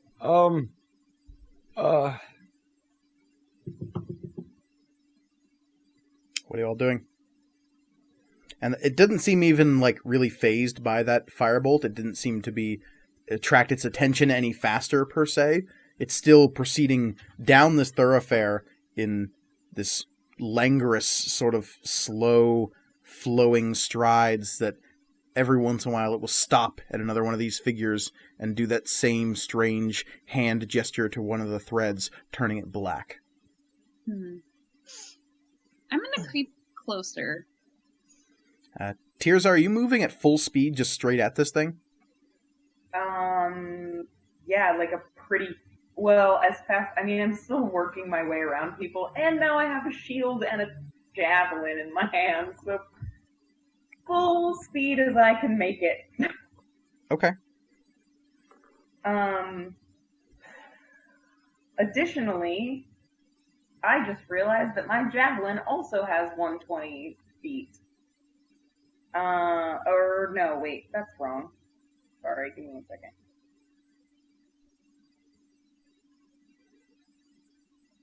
Yeah. Because you have that thrown weapon feat? Actually, that's my attack's normal range, so I actually have 140 feet on a javelin. Okay. It should list 2 ranges. What are the 2 ranges? 30, 120. Okay, so the 120 range is anything past 30, you're having disadvantage on the attack roll. Right. Okay. Just kidding. I'm still moving full speed ahead. Oh. As fast as I can go. Cool. So the rest of you are seeing Tirza scrabble her way through the frozen crowd. What do you do? Well, shit. Oh, I said I was like creeping closer. Okay. Sid, Grull? Yeah, I'm gonna follow her. Yeah, I'm gonna cast Mage Hand in like a stop motion. Just in front of Tirza? Yeah, like in like a just wait for us kind of thing. Okay. Yeah. A strange brown-green hand appears just in front of your face, Tirza, in like a halt motion. Is there any indication that it's from Grawl? Like, is there a thing leading back to him at all? Not really. I mean, it's just a hand that appears in front of you going, halt! I think she slashes at it. You stop moving though? Yeah. Great, perfect, it worked. And then I start going. Yeah, I'm gonna try and grab her so that she stops charging at this thing, because we don't really know what it is or what it can do. I know it's evil and it needs to be killed. We don't know it's evil, actually. We don't know anything. Have you tried giving it a hug? Well, I mean, Tirza and I know that it's bad. Yeah. It Do you makes just me want to die a little. Yeah.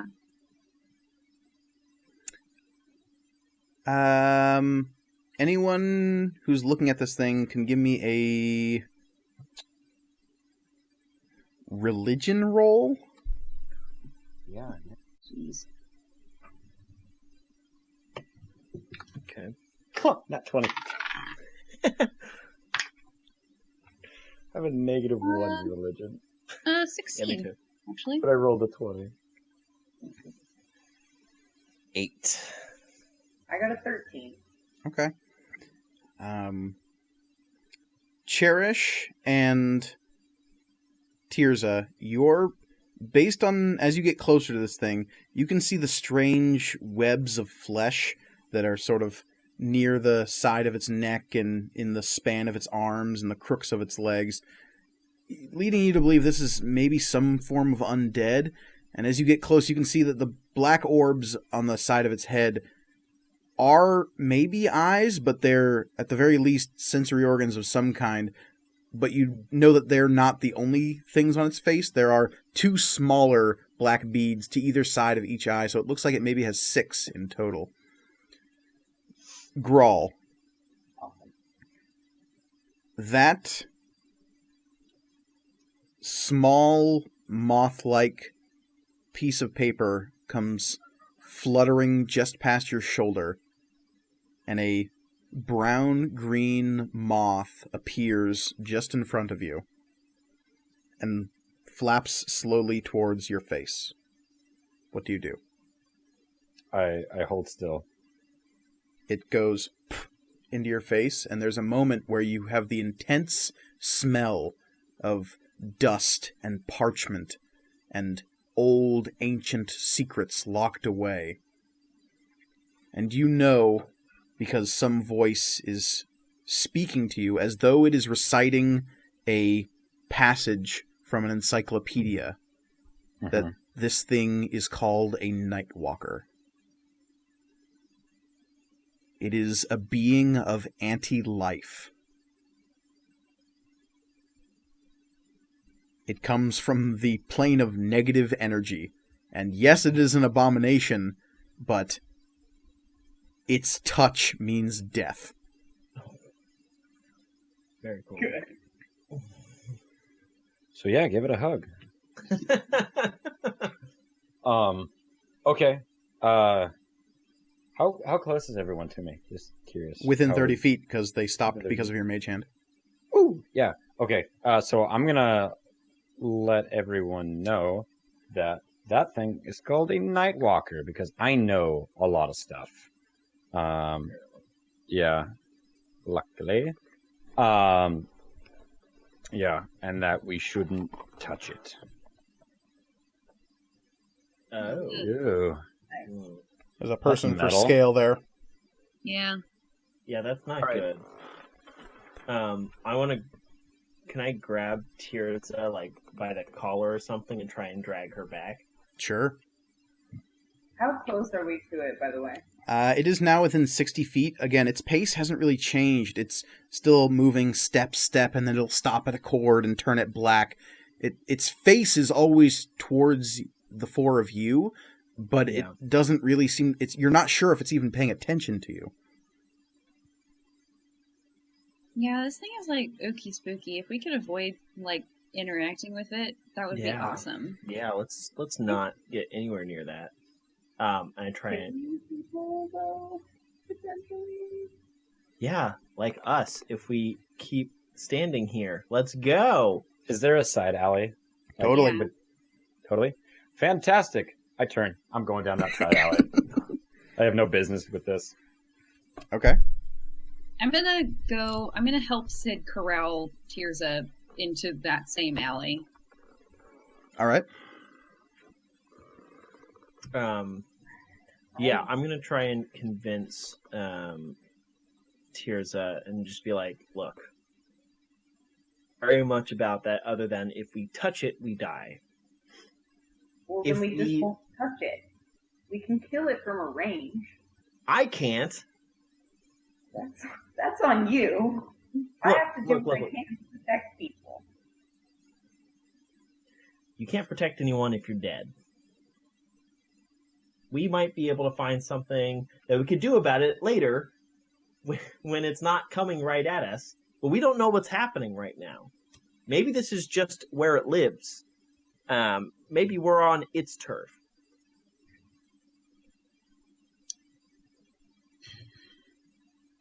I'm gonna make a persuasion roll as Yeah, well. me too. Me too. Just to let you know, as a rule, I won't necessarily let players make persuasion rolls to try to convince other players to do something. Those rolls might affect Olivia's decision to have Tirza listen to your characters, but at the end of the day, it will be her decision whether or not her character does a thing. Barring the use of mind control magic, obviously. Sure. Then I think I'm just gonna say what I was gonna say. Yeah. With the roll, but I'm not. I take back the roll. None of you saw it anyway, so you're. I like grab Tirza's hands and I say, I know it's hard, but you of all people know that, death is coming. We can't save these people. But we can save other people once we get out of here.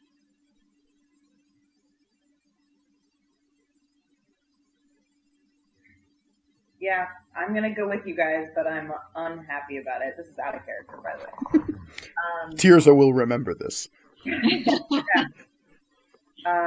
Yeah, I think she doesn't say anything. I think she pulls her hands out of yours, Jared.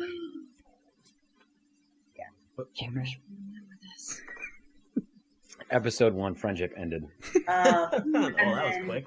And Yeah. actually, yeah, I think she walks out of the alley and says, and basically looks back, and in the most preteen way possible, goes, "Well, fine then. Go wherever we're supposed to be going then." Ugh. And walks off, but then is like waiting for you guys to come get me. And I just do a look at Cherish like, How far down the alley have I made it? I'm waiting for them. Yeah, once you're in the alley, it's a pretty clean shot. There's not a lot of people in here. In fact, now that you're in the alley, it's like, why weren't we doing this the whole time? There are less people in the alleys. That's a good point. yeah. Glad I thought of it. The brains of the operation, clearly. Oh, yeah, yeah. Tirza, which way did you charge off towards? 8. Well, wait, was Grawl already walking away? Yeah, Grawl never stopped walking away. No. Party of one. Party of one. Well, then I think she. Yeah, I think she walked to the opening of the alley, but then like when the two of them started following, are you guys following Grawl? Yes. Yeah. Oh, then I think she's just like fucking fine. Follows behind these guys. Okay. Moving down the alley, eventually it opens up into a small square that looks like this was once a place with like a fountain, and there aren't any stalls or vendors set up here, but there is clearly minstrels and a band. This was perhaps where the music you heard was coming from before. And there's this big open square in front of the fountain where clearly people were dancing along to this happy festive music. Streamers are in mid-flap in the air, still stuck in that strange blue-gray coloring. And as you enter the square, hovering just above the fountain itself, you see above the frozen water that strange glowing blue-white figure.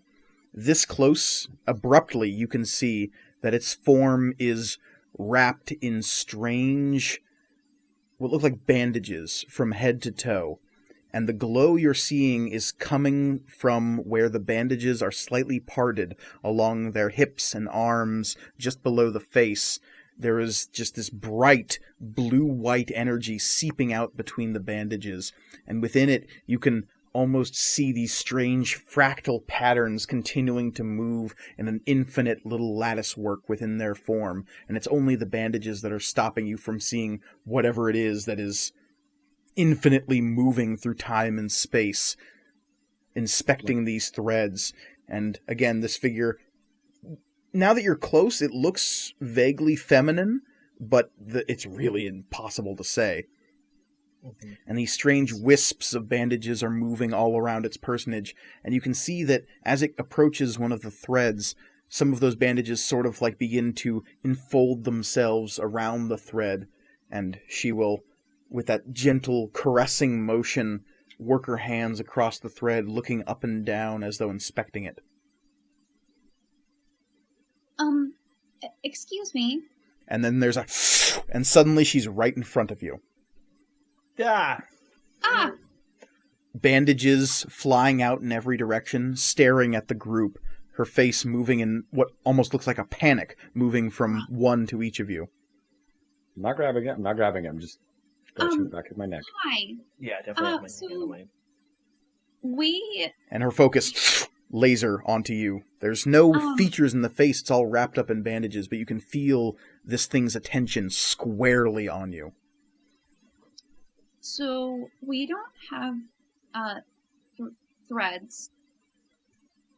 And a wispy voice says, "Threadless. Here. Yes, of course." And we probably shouldn't be here, but we don't know how to not be here. Yes, it makes sense now. The center of the tangle. That's why it's here. Threadless.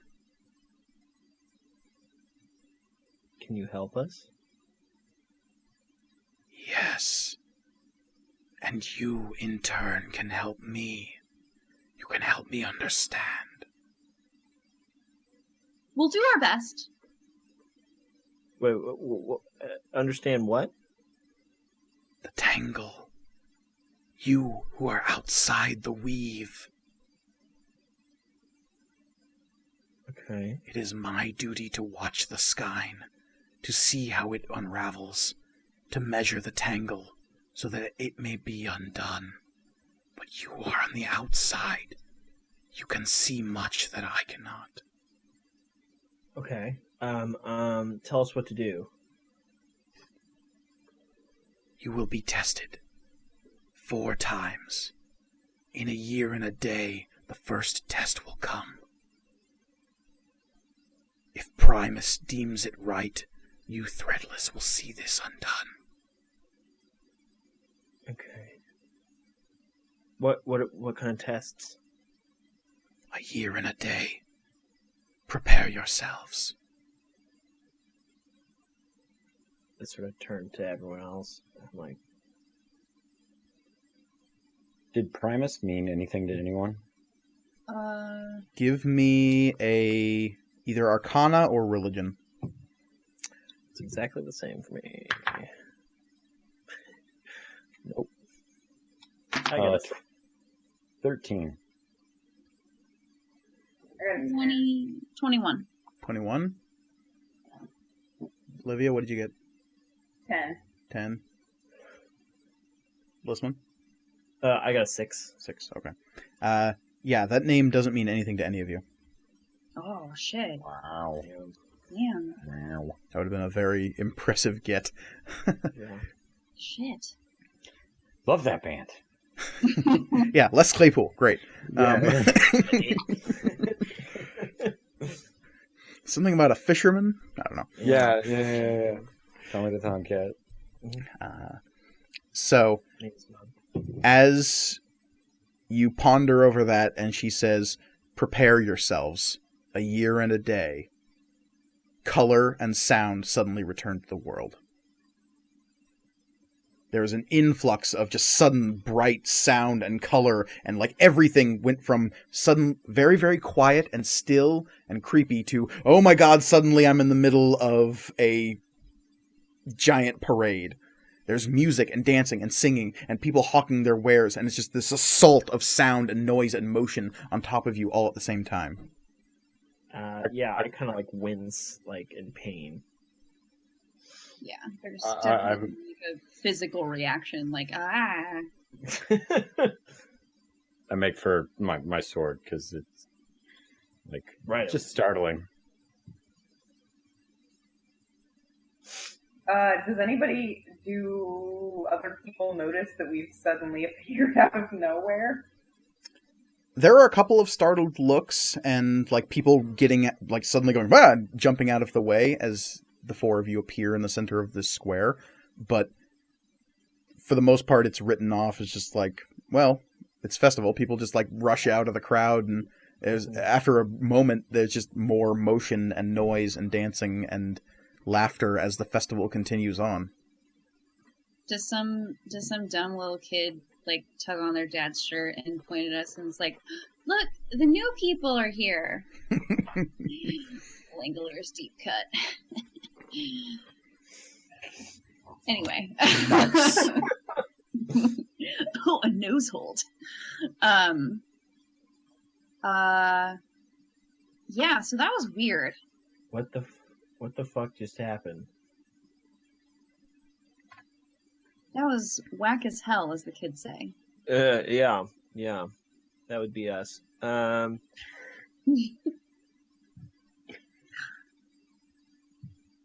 sorry I stole the dagger and I give it back to you. Oh, thank you, Sid. Honestly, Yeah. I'd kind of forgotten about it. Yeah. I don't know if this is why all this happened. I feel like some kind of moral, karmic justice, but here you go. Oh, thanks.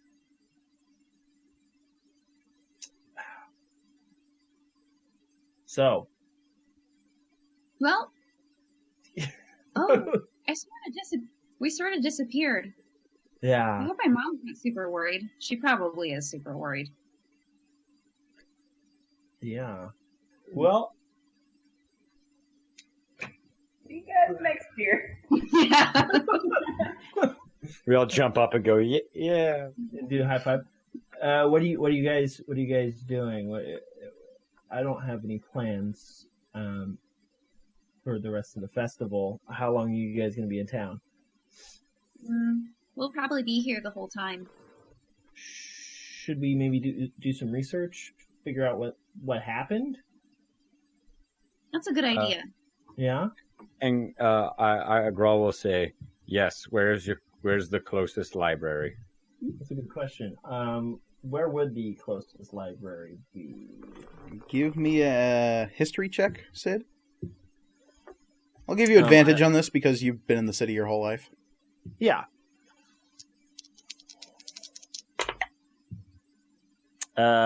12.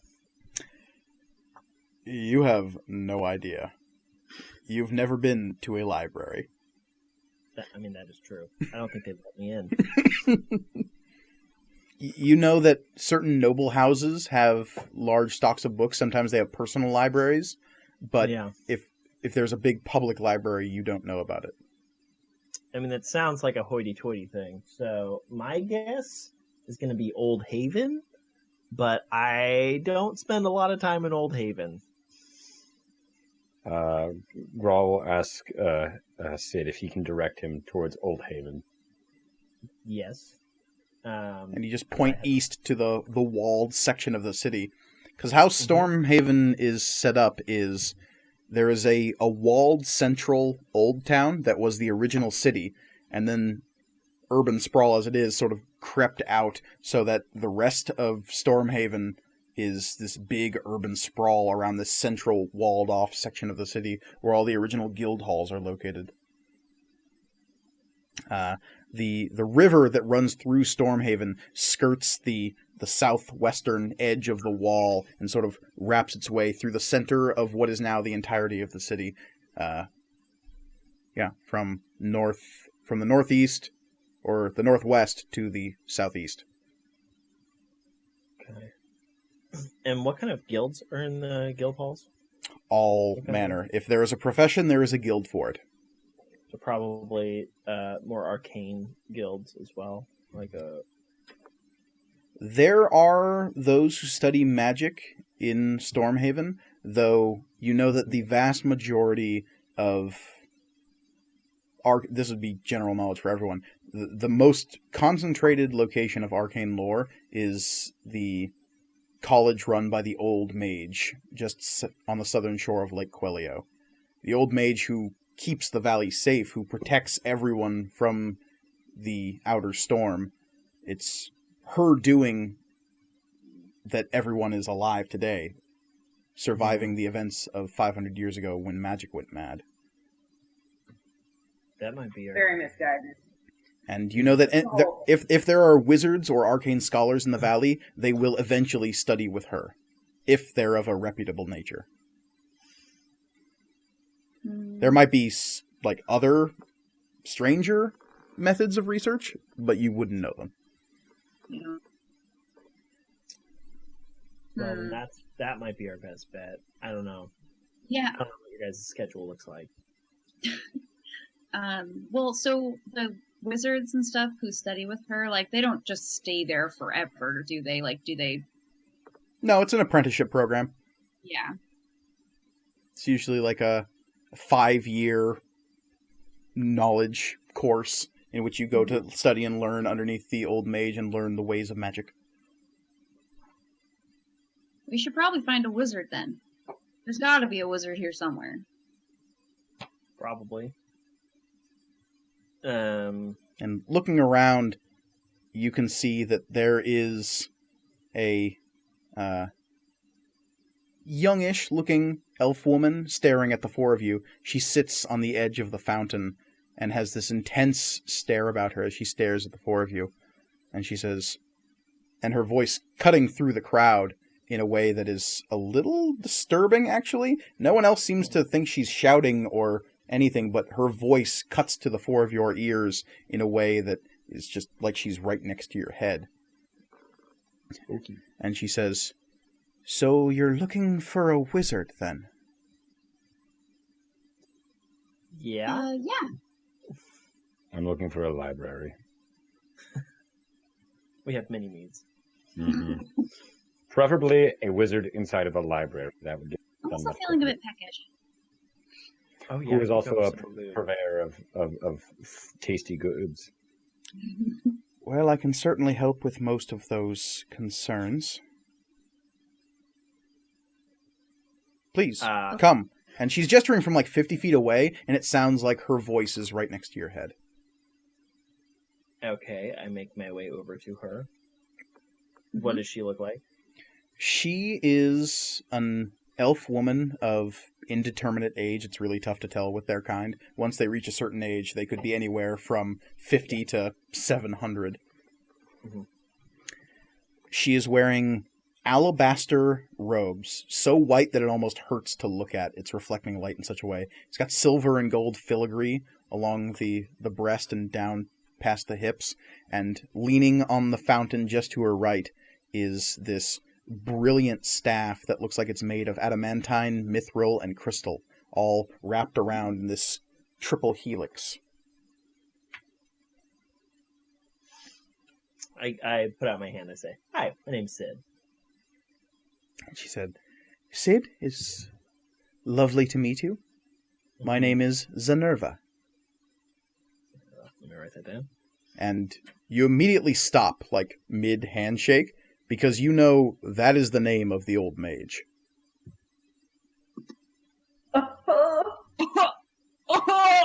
Oh shit! Add her to the party. You're like named after the old mage, you know, like. No, not precisely. No. Like, I mean, I don't know if it's a common name, but like it's not. It's really not. People. No. Because you're not. Oh my gosh! You guys! Cheers is so starstruck. Though I would say that perhaps being displaced in time is not exactly common either, Sid. No, it's not. So you saw that? You saw. I didn't see anything. But it is my job to keep this valley safe, and when someone tears a hole in time, I am alerted to such things. Yeah. I don't know what happened. It was really spooky. There was a big thing, and it like could kill you when it touched you.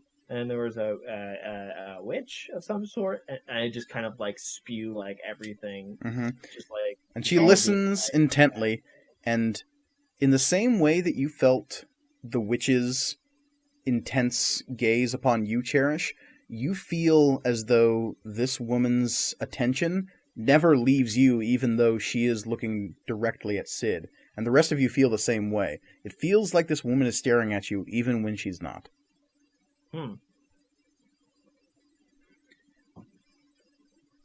And so do you know what happened? Do you know what happened?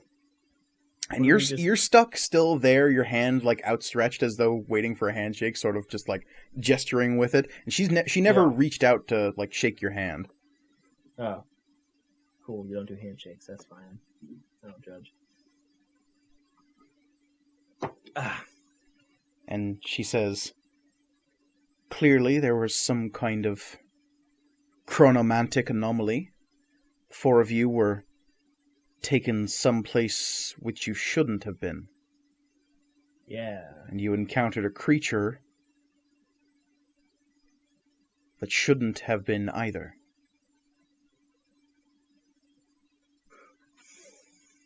The witch said it was there because of us. Pierce has been silent this whole time, guys. Mm-hmm.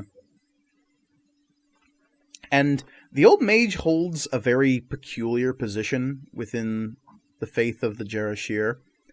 Yeah. She is, at the same time, a savior and someone who is inevitably going to fail. She has this sort of doomed messiah complex among your faith. She is someone who is struggling so hard to do something that is obviously going to end in calamity and misery. Mm-hmm. Yeah. Are we distracting you from the? And I sort of gesture at the storm, just generally. And it never feels like she takes her eyes off you, but she clearly glances down at a strange-looking circular device that she pulls up out of a pocket in her robe.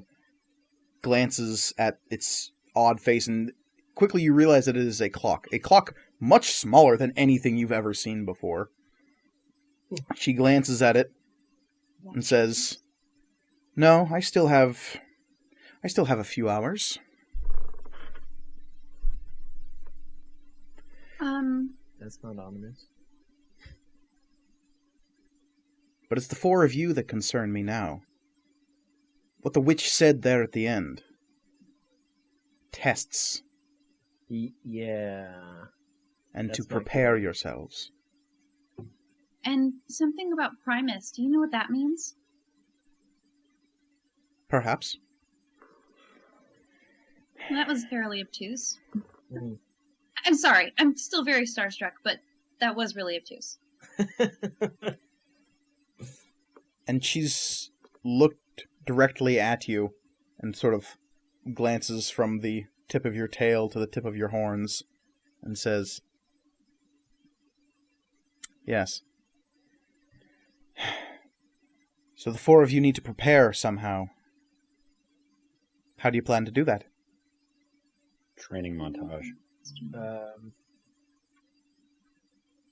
I don't even know what happened, so I don't know how I could possibly prepare for what is to come. She was very vague and did not specify how we should prepare. The creature you encountered is called a Skein Witch. They are observers, weavers of fate and destiny. Though you might not have realized it at the time, she connected the four of you in some way.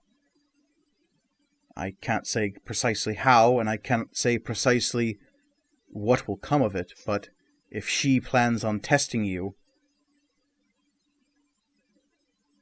the fate of this valley may very well depend on your success in those tests.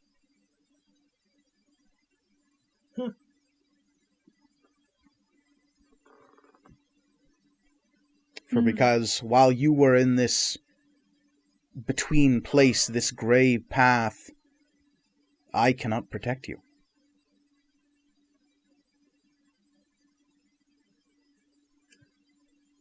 This is a lot to process.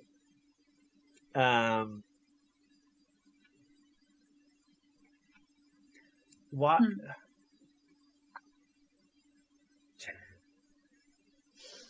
So you don't know why me? Why us? You don't know why.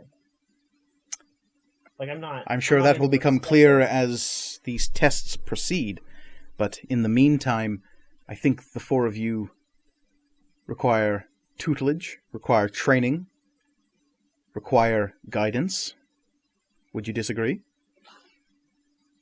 I No. require a library. I don't know what. Grawl, you need a library. I can perhaps help with that.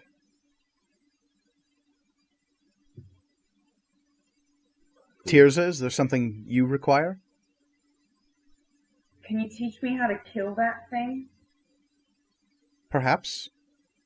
I'll contact your mentors among the Jarashir, see what can be done to enhance your tutelage.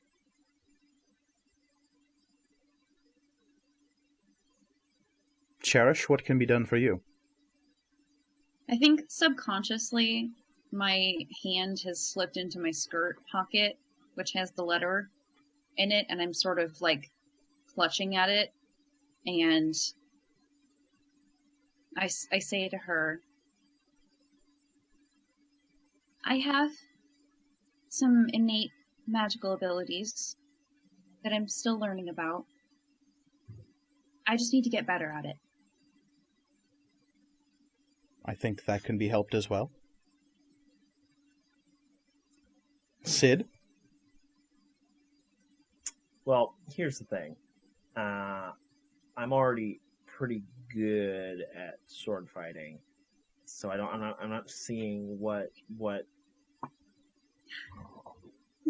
be brought to the table here. I feel. Let's just say I know what I'm doing with my sword here. Very well. If you need only that I leave you to your own devices, that I can do as well. How about this? How about I take on any of the best swordsmen in the city?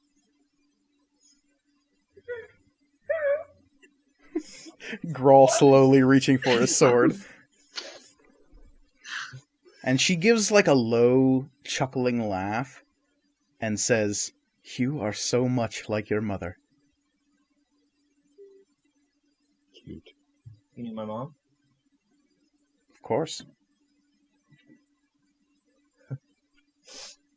She didn't tell me about that. There's much she probably didn't teach you. Yeah, she was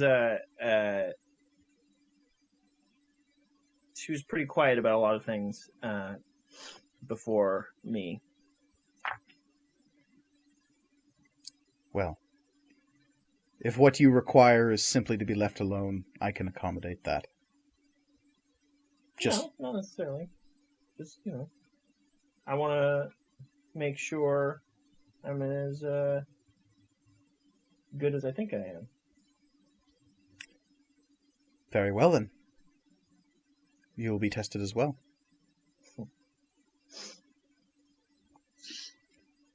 So a year and a day. In a year and a day, you will have to reconvene to face the tests of this witch. To solve whatever riddles she puts forward towards you. In a year and a day, you will reconvene to perhaps take the first step in saving this valley from whatever doomed fate she predicts. Until then, you must work hard, learn, train.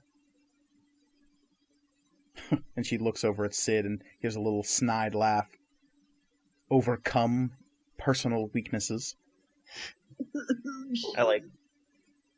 That's not a very nice thing to say about. I mean, Cherish is right there. Fuck you. Grawl taps Cherish on the shoulder and is just like, hottest is hottest.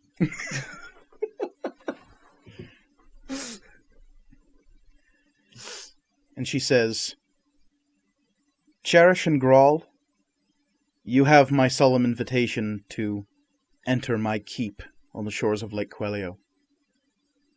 Tirza, I will be in contact with your mentors among the Jarashir to see if we can't expand your tutelage some. And Sid? Yeah. Watch your back. Yeah, I have been for the last 5 years, so I'll continue to do so. We'll see if we can't sharpen you a bit. And as she says that, she finally stands up off of the fountain where she's been sitting this entire time. And she'll move over to the staff that's leaning against the fountain's edge and gently pick it up with a hand. And she's not even really gripping it, she's just sort of cradling it in her hand. And she'll say, I'll see some of you very soon. And glancing over at Sid, and some of you not at all. Oh my god. Burn. I hope your year is a fruitful one. And the image of her that is standing there just blinks out of existence. Wow. Oh, I should have gotten her autograph. And I think we're going to leave it there for now. And pick up this adventure next time after a year has passed. So in our next episode, we will be picking back up with these players after a year of training, a year of hardship, and perhaps a year of some lessons learned. We'll see. But in the meantime, is there anything anyone wants to plug? This is going to be released way after we record it, so if there's any Twitter handles or anything you want to talk about now? Yeah, I said mine, so if they can't remember it, they can rewind it or die. Fair enough. Yeah. Yeah, I don't have anything to plug at the moment. Okay. Well, as always, you can listen to me ramble on about comic books with two other huge nerds over on Panel on Panels, the podcast all about all things comics and comics related. You can follow us, Material Components, at MatcomRPG on Twitter. You can email us at materialcomponentsrpg@gmail.com. You can check out our website, which is materialcomponentsrpg.com, for the latest in all things material components. Eventually, I'll be hoping to get links to Duskwalker import and export up there if they're not up there already. We'll see if we can't have a continually rotating stock of items appearing in the store is my hope. And who knows, that might already be a thing by the time this show launches, so we'll see. But if not, it's because I'm being lazy. But if that is all, I have been Mike Gorgoni, your humble dungeon master, and I wish you all a good whenever it is you're listening to this. Yes, thank you so much for watching the show. Thanks, guys. I hope you're as excited as we are. Bye! Bye! Toodles.